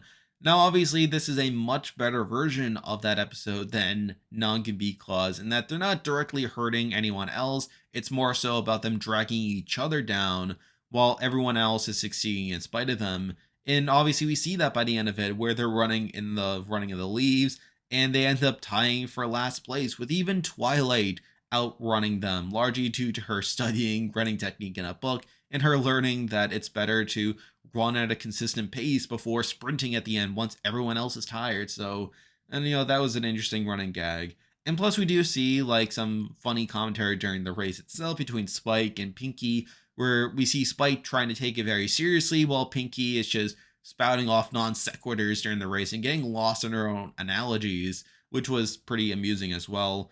But if we're taking that out, this episode is still pretty baseline. It's a very standard early episode about how sometimes you just be having fun. Nothing too exceptional, but nothing too much to complain about either. So because of that, it is here at 124. Now we're moving on to number 123, and we have another season 1 episode. But here we have a dog and pony show. Now I did consider putting this one a bit lower, as I know some people might find Rarity to be a bit annoying here, and they may find her whole like whining and complaining art to be pretty bad. But honestly, I find it to be alright as it is. It's a nice enough subversion to the whole damsel in distress storyline, where it turns out that the captors are the ones in distress, and it's pretty cool just seeing like Rarity just getting one up on them over and over again, just her continuing finding a way to call them out, never really being in that much suffering. Where obviously by the end, like they even try to like force her to do it after being tired of her bossing them around, but then she starts crying and they get fed up with her crying to the point where they just let her go because they're just so tired of her like doing all the stuff, and she gets all the gems that she collected along the way. So she basically got what she was looking for anyway.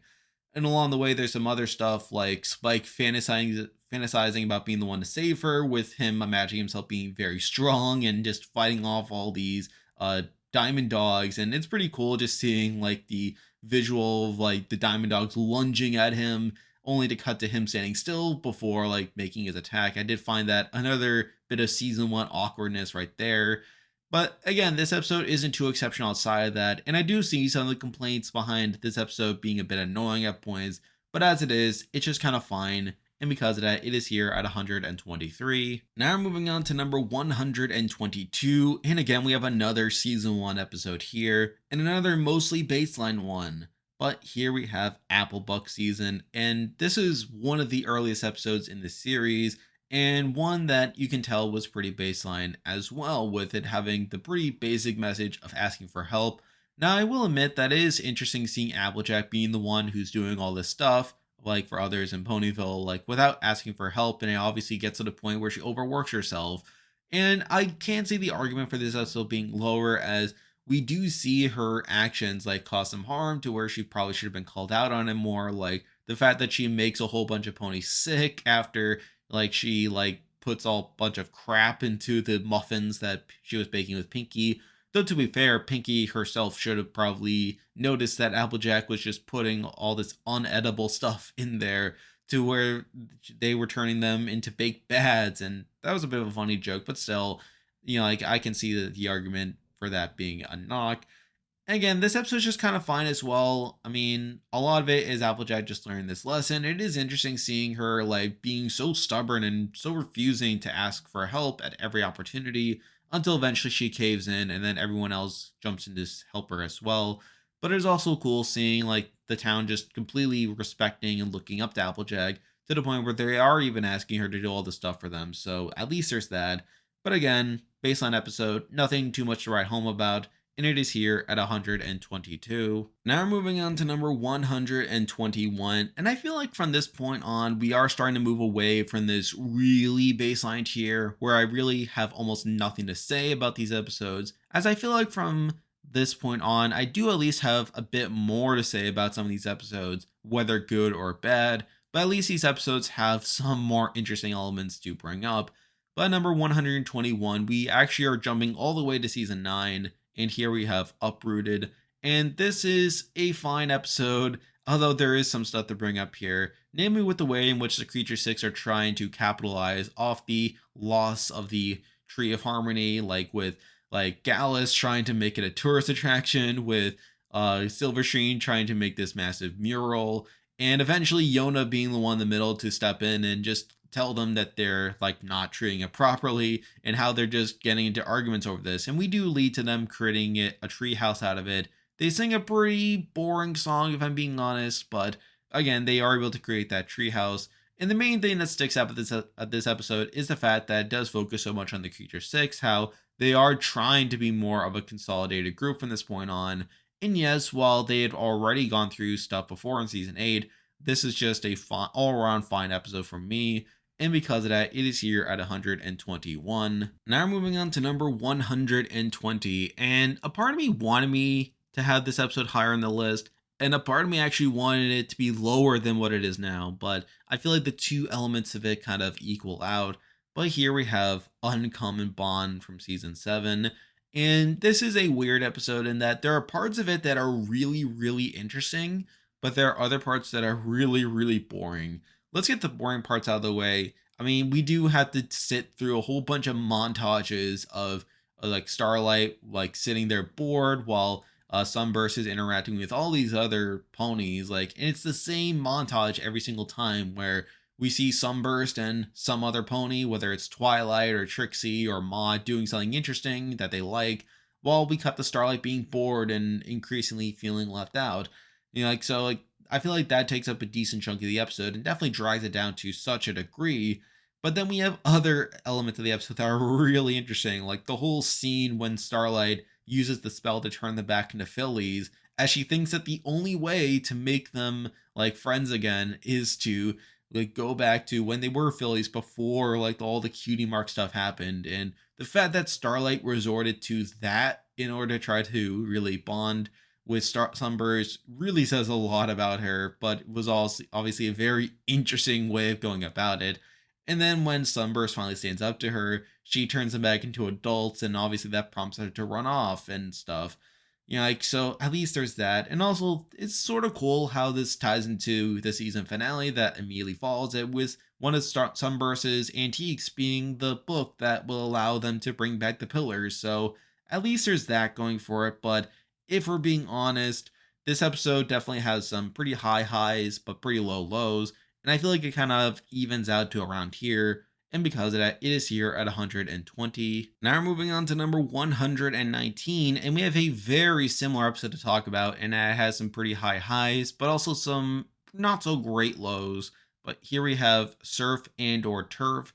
And again, this episode does have some pretty glaring holes. I mean, the biggest hole being that the we see Scootaloo and Sweetie Belle basically break off their friendship over something that shouldn't be that big of a deal, with them like disagreeing over where Terramar should live. And it's such a big divide that we get into that song that leads to them like getting into that big argument. So that's not great. Also, the fact that the conflict has a very obvious resolution in that Terramar can easily just go back and forth, and that shouldn't matter whether like he ends up like spending time on the land or spending time in the ocean. Like, I kind of get the analogy to his parents sort of being divorced, and that they're choosing to live on one or the other, leaving Terramar kind of in the middle. And yeah, like I kind of get that as well. I also kind of see the benefit towards like the fact that the hippogriffs have this identity crisis where they can be this amphibious like specimen, making it hard to really find an identity. So I do find that aspect interesting. But again, the conflict was had a very obvious resolution. They could have literally solved this in 5 minutes. So obviously that's not great. Also, the fact that the hypocrites are so quick and easy to forget about the fact that Twilight tried to steal the pearl from the movie, and they just seem pretty quick to forgive her, see her as the one that saved them, the one that liberated them to go back onto the land. Again, I did find that a bit weird as well. But again, there are still some positives to the episode. I mean, for one, it is sort of funny seeing how Twilight is trying to present this all as doing research when it's pretty obvious that she's just doing it to have fun. So there's that. And then also Scootaloo. I've already talked about this before in previous videos, but it's just so interesting the way in which Scootaloo gets attached to the water by her feeling like it makes her fly, which is such a weird reason to fall in love with the underwater side of things, but it's also one that's loaded with subtext. And obviously, as we see from other episodes, one that leads to this feeling more sad than anything else. Like the way in which she gets so giddy just swimming around the water, the way in which she grabs the seashell and she's like, "This makes my voice sound funny down here." I don't know. It's just kind of sad just seeing her be that excited over being able to fly. But again, it does tie into this episode being at least entertaining for me, and it does have some pretty notable moments because of that. But the flaws are too big to ignore here. And realistically, while they aren't as big as ones we've already talked about, they are enough to bump this episode quite a bit. So because of that, it is here at 119. Now moving on to number 118. And realistically, this episode is just fine. However, I do feel like it has some interesting ideas, even if I feel like they weren't presented in the most interesting way in the world. But here we have Canterlot Boutique. And the main thing I will give this episode is at least it does present like Rarity struggles to make her like fashion line more of a chain and a franchise, as we see Sassy Saddles come in and try to make it this whole corporate setup where she has to mass produce dresses and the way in which she has to follow the trends super duper closely, only for Rarity to try to find her own middle ground. And I did like the scene where she gets re inspired after mass producing a whole bunch of dresses to try to make them slightly differently. And then everyone got upset when their dress wasn't exactly like the one they made before. And then we had her going out of business scene where she tried to just be herself. And we see Sassy Saddles like just watching all this and just feeling bad. And by the end, like they all come around to it. So, on the whole, this episode is just kind of fine. Nothing that I find overly interesting. But there are a few interesting ideas in it, namely with how Rarity is trying to deal with the fact that her business is expanding. And plus, the song Rules of Rarity is okay. So, because of that, I do have this episode here at 118. Now, we're moving on to number 117. And this episode has actually dropped a little bit since the last time I talked about it. I still like this episode, although after thinking about some more, I don't think it's as interesting as I thought it was at the time. But here we have Simple Ways from season 4, and I view this episode now more similarly to Canterlot Boutique than anything else, where it does have some interesting ideas, namely with Trenderhoof coming from the city to the country and him sort of idealizing this country and rural lifestyle. I mean, I feel like they could have done a bit more with that. However, the main reason that I bumped this episode down a bit is I still feel like Trenderhoot, despite him having an interesting concept, is pretty boring, if you ask me. And he doesn't really do much outside of fall in love with Applejack. And obviously, Rarity's whole storyline is her trying to like get Trenderhood to be impressed by her instead. And it's a whole love triangle that isn't as interesting as I would like. But still, I know people outright hate this episode. I don't personally. I feel like there are at least a couple interesting ways in which this episode could have been better. But I feel like as it is, it's just kind of fine. Definitely an episode with some missed potential. And because of that, it is here at 117. Now we're moving on to number 116. And these next two episodes are pretty similar in that a lot of them are there mainly to set up future storylines, more so than meet episodes on their own.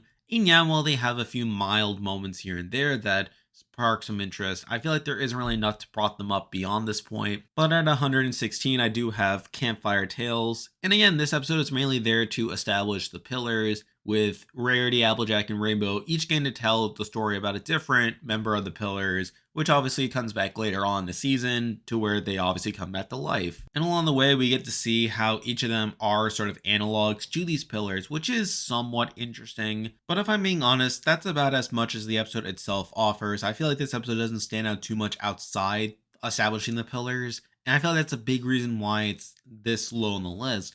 But I feel like there's a bit more going on to where it's a bit more than baseline. At least this episode is somewhat necessary to the overall arc of the series. And because of that, it is here at 116. Now we're moving on to number 115, and we have a very similar episode to get into. Although I feel like this one stands a bit more on its own. But here we have the Summer Sun Setback.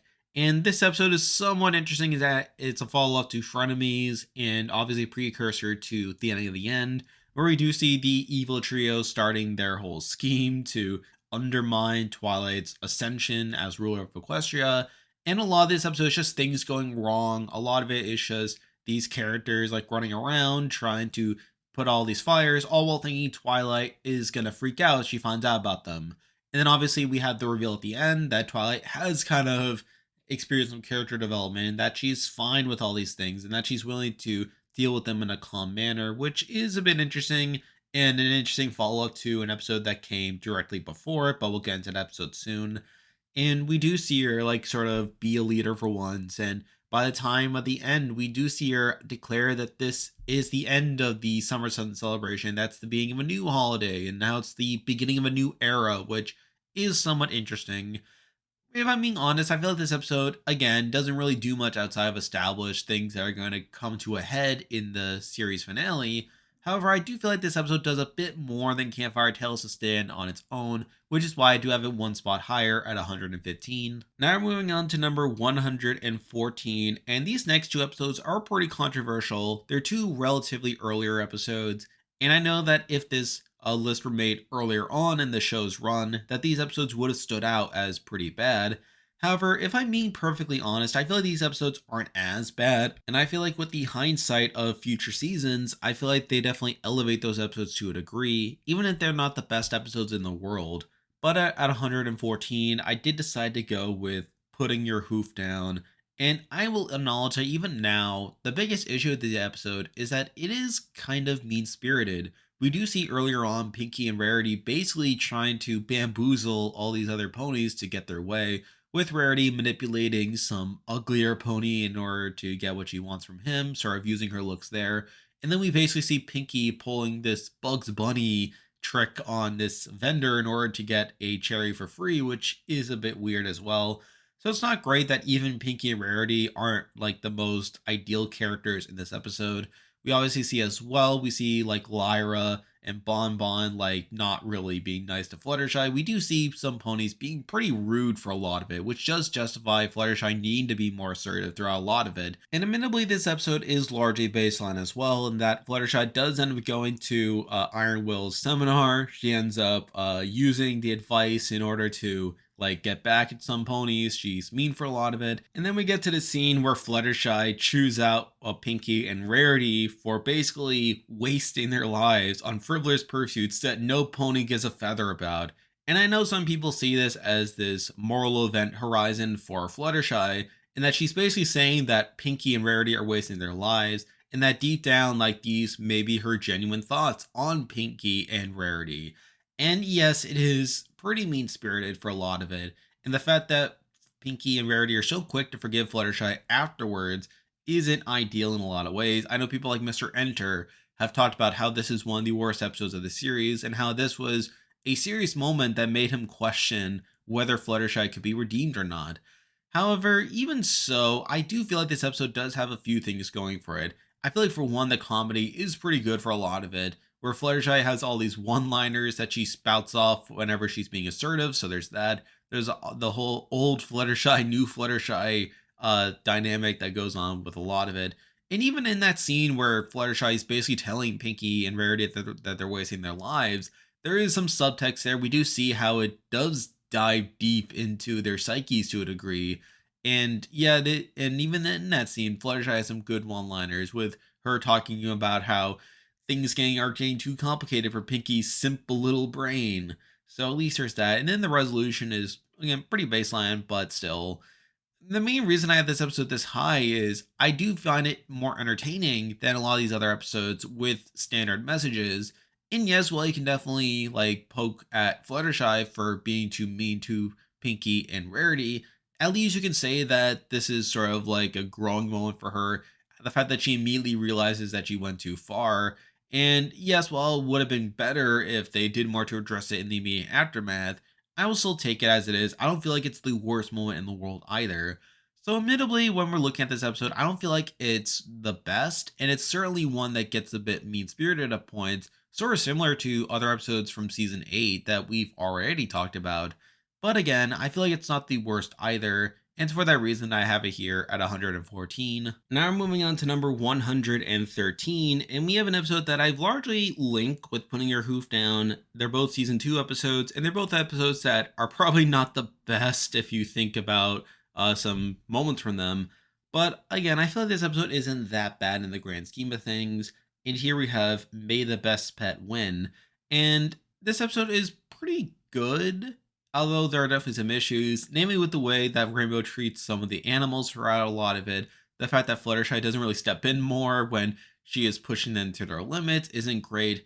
It's obviously very obvious that Tank is going to be the one that saves the day at the end, and the one that Rainbow obviously picks, as she spends a lot of the episode basically berating Tank for like just being too slow and just not being cut out for it. So obviously he's going to be the one that comes in and wins her over by the end of it. And the song does go a bit on too long, but to me, it is pretty reminiscent of early MLP, so I'll take it for what it is. Really, this episode is just fine if you ask me, but there are a few moments that make it stand out to me, namely the fact that it is an earlier episode, one that definitely gives me some weird nostalgia for the series, if I'm being honest, and that is what's boosting it. And I always feel like this episode is intrinsically linked to putting your hoof down, and that there are obviously episodes that have some problematic moments, but still find some entertainment regardless. So, with that, I did decide to have it at least as high on the list, though I will acknowledge that it's not the best episode in the world, and it is here at 113. Now we're moving on to number 112, and we are jumping all the way forward to season 9, and we have a pretty interesting episode to get into here. But here we have She Talks to Angel, and the main thing about this episode that really hits me is the comedy. I feel like this episode is pretty funny for a lot of it, namely with seeing Angel like basically get to express himself in words. And while it's through Fluttershy's body, it is interesting getting to hear Angel's voice and the way that he talks. And you can very tell that when Andrea Libman is using her Fluttershy voice to communicate Angel, that's very distinct from how she would communicate Fluttershy. And I feel like that alone gives us some pretty good comedy there with Angel just running around, just being a complete fool. And then obviously him just trying to get the animals to do whatever and not really care much for them, which is pretty funny as well. And alongside that, we get Fluttershy running around in Angel's body, just completely freaking out for a lot of it. So I feel like the comedy alone is what makes this episode stand out to me, and plus the premise of seeing Angel getting to technically speak for once. But if we're being honest, the episode itself is pretty baseline outside of that, and it's really up here due to entertainment value. And because of that, it is here at 112. Now we're moving on to number 111, and we're going back to season 4. And this episode never really stood out to me, but it does have a few good moments in there. But here we have Leap of Faith. And this episode never really stood out to me. It is obviously Applejack's key episode, and there are still a few moments in there, despite this episode not being super iconic. I mean, you have Granny Smith really finding new life through this basically placebo antidote for her hip so that she can swim and do this high level diving. And through that, we do see Applejack struggle quite a bit with deciding whether or not to tell Granny Smith that it's not actually helping her hip. We also get the whole presentation where we see a Silver Shield being this actor who's pretending to feel better when in fact he's just an actor faking a recovery after taking the antidote. And it's interesting seeing how in the first time that they sing the song, we see it play out naturally, but then the second time they're able to sneak out in the middle of the song only to catch Silver Shield like just being perfectly fine and then confronting him about it. And then he does have a nice little redemption arc by the end of it. He gives Applejack like the coin that does become her key basically. So this episode still has a few good moments in it and definitely some interesting stuff going for it, but it's definitely an episode that doesn't stand out too much to me in the grand scheme of things. And it's for that reason that I have it here at 111. Now moving on to number 110, and we're now in the home stretch for this part of the video. Obviously, we only have 10 episodes left to cover, so thank you again for sticking along with us. But at 110, we do have an episode that's kind of similar to Leap of Faith in that, despite it having some good stuff going for it, it's not the most interesting story in the world, but obviously one that's a bit more necessary in the grand scheme of the series. But here we have On Your Marks from season 6, and this was the first big CMC focus episode after they got their cutie marks, and we do see Apple Bloom kind of being in a similar spot to where she was at the time of Call of the Cutie, where she obviously has her cutie mark now, but is now questioning what the purpose of the CMC is if they don't have to look for a cutie mark anymore. It is interesting seeing like how the three of them are trying out different things while never saying that they're no longer friends. They're obviously just trying out things just to try out things. And we see Apple Bloom getting pretty distraught over this to the point where she's just going off on her own. She has a pretty good song like of her just trying out different things but just being sad throughout all of it. And for whatever reason, whenever I think of this episode, I always think of like the very end of it where she's helping like the tap dancer getting his cutie mark, But really, that is just the last third of the episode. For whatever reason, I always forget that such a significant span of the episode is them like just trying to figure out what to do. Not that they have their cutie marks, and I do kind of knock that against the episode, in that the episode is pretty slow paced for a lot of it. But then we just had this whole storyline of Apple Bloom helping this random pony getting his cutie mark that does lead into her realizing that the CMC can help others get their cutie marks and not just Diamond Tiara, which again is fine for what it is. This is still a good episode, but I still feel like it's not the most entertaining to watch and definitely can get a bit boring at points, which is a big reason I have it here at 110. Now we're moving on to number 109, and we have another sort of similar episode. It's another CMC episode, another one that's probably not the most remarkable in the world, but it does at least have one funny moment. But here we have Marks and Recreation, and this episode does have some positives. We have Rumble coming along to really take the whole avoiding cutie marks to its natural conclusion by basically doing nothing, and obviously that eventually wears off despite everyone like buying into initially. And the episode does end with him sort of learning that just because you get a cutie mark in a certain thing doesn't mean you can't do other things, that you can't have a full life. So there's that. And the main moment I remember from the episode is Sweetie Belle's comments about wanting to stay calm, only to yell out, "Cutie marks make you special." So I don't know, that stands out to me. But for the most part, it's a solid episode. I wouldn't say it's that memorable outside those things. And I know that it's sort of, like I know some people quibble about whether it really fits in with the whole cutie marks. So take that as you will. But it's still a fine episode. And while I can't have it too much higher than here, I do feel like it's good enough to be here at 109. Now we're moving on to number 108. And this episode certainly has lower lows than the last couple episodes we talked about, but also some higher highs. And we're going back to season 4 now. And here we have Philly Vanilli. And the biggest low for this episode is Pinky's behavior throughout a lot of it. It really doesn't make a lot of sense why Pinky is this mean spirited for a lot of it, and how she's this unaware of how she's upsetting Fluttershy with her random speeches about how Fluttershy would embarrass herself forever if she went out on stage and failed. And the fact that they doubled down on it again in the climax really showed that the writers just didn't know what they were doing with her in that episode. So that's not great. And that is a big reason that this episode isn't higher on the list, is that negative going against it. But if we're looking at the rest of it, I mean, it's pretty solid for the most part, and definitely has some interesting moments, particularly the ending when Fluttershy does realize that she can still perform, but she's just taking baby steps, which does tie into her later character development. So overall, this episode is good and has some pretty solid moments. You obviously have some good music in there as well, and just seeing Fluttershy getting more into the performance while like feeling like no one can see her. But again, there are some knocks against it that keep it here at 108. Now we're moving on to number 107, and we have another season 4 episode. And admittedly, this one's not as enjoyable as Philly Vanilli, but also doesn't have quite as low lows. But here we have Inspiration Manifestation. And the main issue I have with this episode is how a lot of it focuses on Spike and Owlicious, and how Owlicious is trying to put it all on Spike for him not being honest with Rarity about how much her fashion decisions suck in this episode.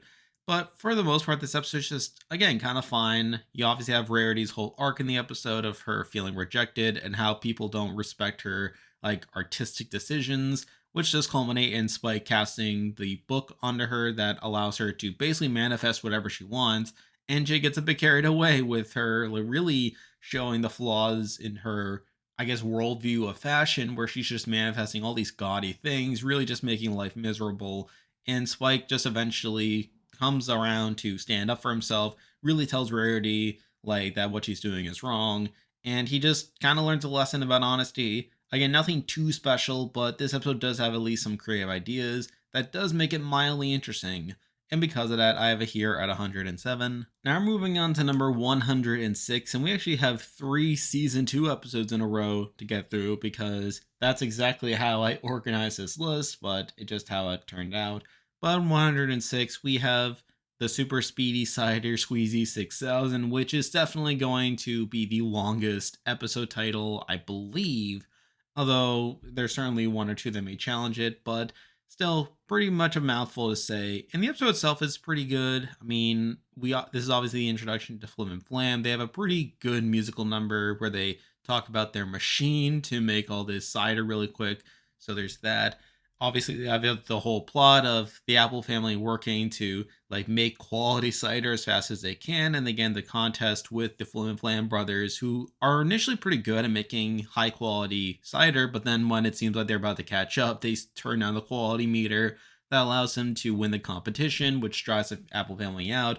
But then immediately the crowd turns against them once the quality of the cider is pretty low, and through that they basically are driven out of town. And the actual resolution isn't great, where I feel like it would have been one thing if the machine was always pretty low quality and it was just through the speed and convenience of it all that allowed them to have a leg up over everyone else. But really, I mean, we really saw throughout a lot of the episode that while the Apple family were able to contend with them for a lot of it, it also made me wonder, like, well, why don't they just do that all the time? And even if they are claiming that they care about their product, like, wouldn't it just make more sense to have the machine around anyway? Because the machine can pretty effortlessly produce pretty quality product, like, pretty quickly without them having to turn on the meter. And the only reason they turned down the quality meter was because of this contest. And it was only after that that they saw the low quality mirror that they used simply to win the contest, when they could have just kept the quality up moving forward. So I don't know. I did find the resolution to be a bit contrived, but I still found the actual episode itself pretty entertaining. I always get a kick out of the ending when Applejack writes a letter to Celestia saying she learned nothing and how she already knew the lesson of the episode, which I did find to be a pretty nice change of pace. And the actual like competition itself was a pretty nice thing as well. Now, the one thing I do knock against the episode to a degree is the running gag of Rainbow Dash never getting any cider, how she spends pretty much the entire episode trying to get some, but then like either they run out or they knock it out of her hands or whatever. And it's really only at the end that she finally gets her cider. So I don't know. I wasn't a huge fan of that running gag. So on the whole, this episode's just kind of fine. And while I can't say it's the best episode per se, and certainly has some issues, I do get enough entertainment out of it for it to be here at number 106. Now we're moving on to number 105, and we have another season 2 episode that honestly I wasn't entirely sure what to do with, and it largely just ended up here. But here we have It's About Time, and really this is just a fine episode. I mean, it's nothing too bad, and there are still some pretty entertaining moments, like the whole time loop, how Twilight worked so hard to try to prevent this all from happening. But in trying to prevent this all from happening, she ended up creating a self fulfilling prophecy where she still ended up making herself a clown when she thought it was actually a disaster. And to add the cherry on top, she decides to go back in time to try to warn herself, but accidentally just perpetuates the time loop. So that's at least something. And also, there's some continuity here as well, where it turns out that the door to the Tartarus had been left open, which allows Tyr to escape. That eventually causes Twilight's Kingdom to happen. So, pretty minor continuity thing there that eventually comes back to bite them, which I did find pretty interesting.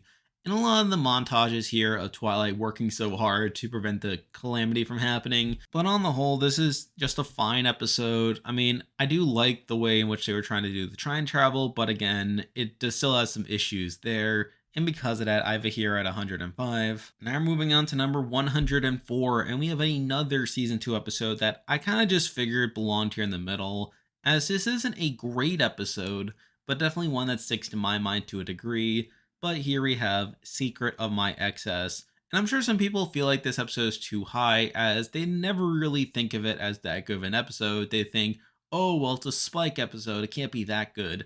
And there are still some issues with it. Like, I don't like how dragons are genetically predisposed towards greed. That's not really something that's brought up in future episodes, and not really something that's ever really brought up again in future episodes either. It's just sort of a weird, icky feeling that comes with that. But then again, like as we explained in earlier episodes, it's not the only one to succumb to that issue, so take that as you will. But the main reason I have this episode at least this high is I do kind of enjoy the earlier part of the episode when Spike is getting all these gifts and he's just completely like shocked and getting almost embarrassed by the amount of gifts that he's getting. And we even see him going out in the town and trying to basically get people to give him stuff by saying it's his birthday. It's just really uncomfortable, but uncomfortable in a good way. So I feel like through that, the episode still kind of makes up for some of its issues in that regard. And I do like the climax as well, where he picks up Rarity, and Rarity kind of says that she's disappointed in him and how that's not the real Spike that she knows. And that causes Spike to look into himself and like really see himself for what he really is. And that's what snaps him out of it. So it's not as if this episode doesn't have issues per se. I don't like the world building thing and how dragons can just become this way if they get too much stuff. Basically, sort of a weird justification for Spike being humbled. But then again, like he was taking it a bit too far, so I can take it or leave it in that regard. But because of that, I do have the episode here at 104. Now we're moving on to number 103, and this is actually the halfway point of this list. Despite there being two more episodes to talk about afterwards, this is technically the halfway point of the overall list. And we have an episode that's kind of fitting for that, in that it's kind of in the middle. And there are good things about it, there are bad things about it, but it all kind of evens out. But here, right in the middle of the list at 103, is Triple Threat. And I actually like this episode more than other people. Now, there are still plenty of issues with it. It sort of has the racial problems coming from Spike and him thinking that Thorax and Ember can't possibly get along because they're two different species and how they're going to create this war, which is not only overblown, but Spike himself should have known better, especially since he went out of his way to befriend these two, and he himself is a dragon who was able to befriend a changeling even before the changelings were reformed, so take that as you will. And in some ways, this episode is pretty baseline as well. It's a pretty standard message about how you shouldn't judge a book by its cover and all that jazz. So, again, in a lot of ways, this episode is pretty baseline. However, there's still plenty of funny moments from this episode, moments that really stand out to me that make it kind of worth it. I mean, you obviously have the really stupid visual when Thorax and Ember are going at it. You know, like, and Spike has that him like just looking on in horror, and him just like seeing each of them in one of his eyes, and how he's blaming himself for causing this great war, which is really ridiculous. You also have immediately afterwards when Ember and Thorax bond over each other.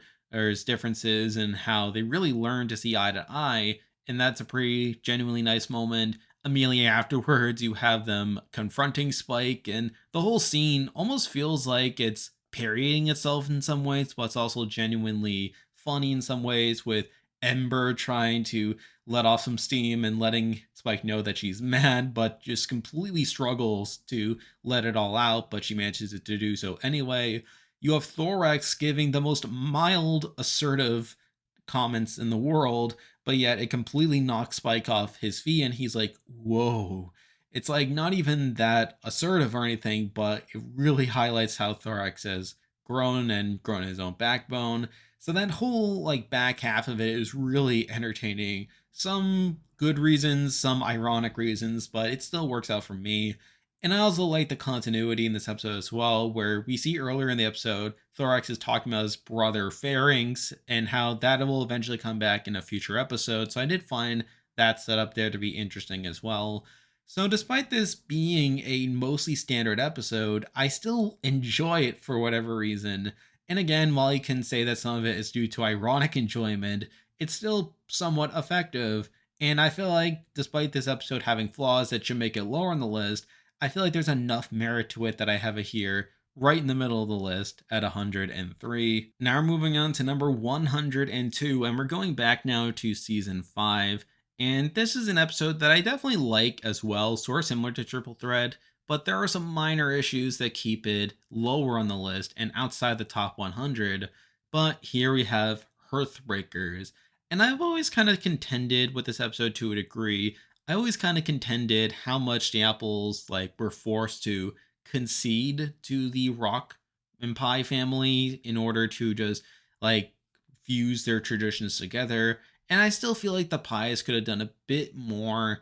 Although even then, I still feel like they do some stuff by the very end of the episode, with them coming around, like them taking on countryisms and them doing some of the more standard like hearthwarming stuff that the apples do. So there's that.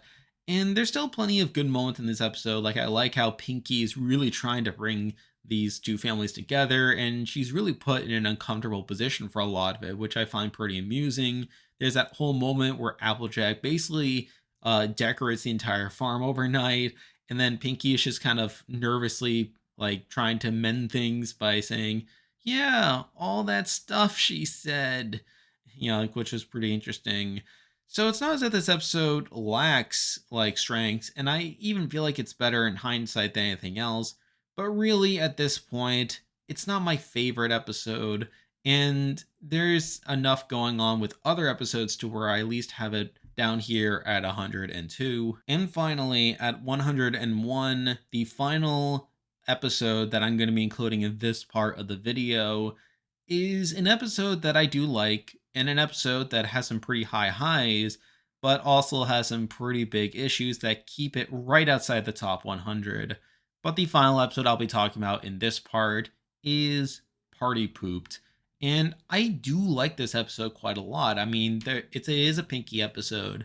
It's an episode with some pretty good gags in it for a lot of it, particularly with her going off to Yakakistan trying to solve the diplomatic crisis that's afoot. There's pretty good guys along the way, like how she formed a band and how like Cadence is with her when she's about to cross that mountain pass, like, and how no one's ever survived it, but Pinky's able to get through it okay. And she literally gets right to the gates of Yakakistan, but then gets blown over by some snow, and the sled literally takes her all the way back to Sugar Coo Corner, right back when she started. So I found that all pretty amusing. And there's also the whole party cave scene when the rest of the main six discover the truth that Pinky really does take her work seriously, and how she really has entertainment and partying all down to a science, to the point where she has all these data files about each pony, what they like, and what they really value in a party to make them the most happy. And obviously, there's that whole moment where Pinky does see all of them down there, and she gets a bit emotional as well, as she's saying how she's really grateful that everyone can now see how hard she works to make the parties are what they are. So I did find that moment pretty nice. But the main reason this episode is outside the top 100 is the yaks. I did find the yaks here pretty unlikable and still not overly cultured. I mean, we really see the ponies go out of their way to try to make like them feel at home, but then they just get overly critical and they just really stomp on every single overture that they make over some pretty minor stuff. And it's actually a miracle that neither Twilight or Celestia at any point decide that it's just not worth it to engage with the Yaks at that point. So it's really them that really drag down this episode to such a degree. And plus, the fact that they spend so much of the episode focusing on that, I felt like it would have been much better if Pinky were just assigned with it from the beginning, and more of the episode focused on Pinky shenanigans as she's trying to make things right. And the fact that the Yaks even try to declare war against Equestria over a minor slight is pretty ridiculous as well. Really calls into question why they are even bothering still trying to deal with the Yaks. So I feel like that alone makes this episode not ideal. And it's for that reason that I do have it in the middle of the pack and right outside this top 100. As otherwise, this episode probably would have been a bit higher if the Yaks had been more reasonable and we had more reason to really care for them and for the ponies to try to do right by them. But it's because the Yaks are so unlikable and we're constantly questioning why they're continuing to bother building relations with Yakakistan that does bump this episode down to quite a degree. And it's for that reason that I have it right outside the top 100, and it's here at 101. And with that, that will do it for part 2 of this episode ranking. I know that this was a very long video, and I really appreciate everyone who has stuck around to this point, so thank you for that. And I know that this segment of the episode ranking wasn't too exciting, as a lot of it involved episodes that were pretty bad or were just pretty baseline or boring. And even now, at around the 100 mark, there are still issues that I have with plenty of these episodes. And I know that there are some placements in here that some people may disagree with, some that are too high, some of them way too high, and then others that are too low. But at the end of the day, all this ranking is my opinion. And obviously, you're free to disagree with it if you want. And obviously, that'll go for anything else moving forward, so stay tuned for that. But obviously, the next part will be part 3, which will be a similar length and potentially longer, as we will start to be getting into some pretty good episodes, episodes that I have more to say about. And through that, like, we may end up having an even longer part three than we have a part two here. So stay tuned for that. And then obviously, part four will be the top 10 episodes of the series. And who knows how long that will be. So stay tuned for that. There's still plenty more to get into in this episode ranking. And I'm just glad that you all could be here for the journey with me. But there we go. That will do it for this week's video. If you like this content, be sure to like and subscribe. It really helps out with the channel. And again, the next video will be part 3 of this episode ranking. So stay tuned for that. And if you haven't already, be sure to join my Discord server. I'll leave a link to join in the description. But for now, that is the video. See ya.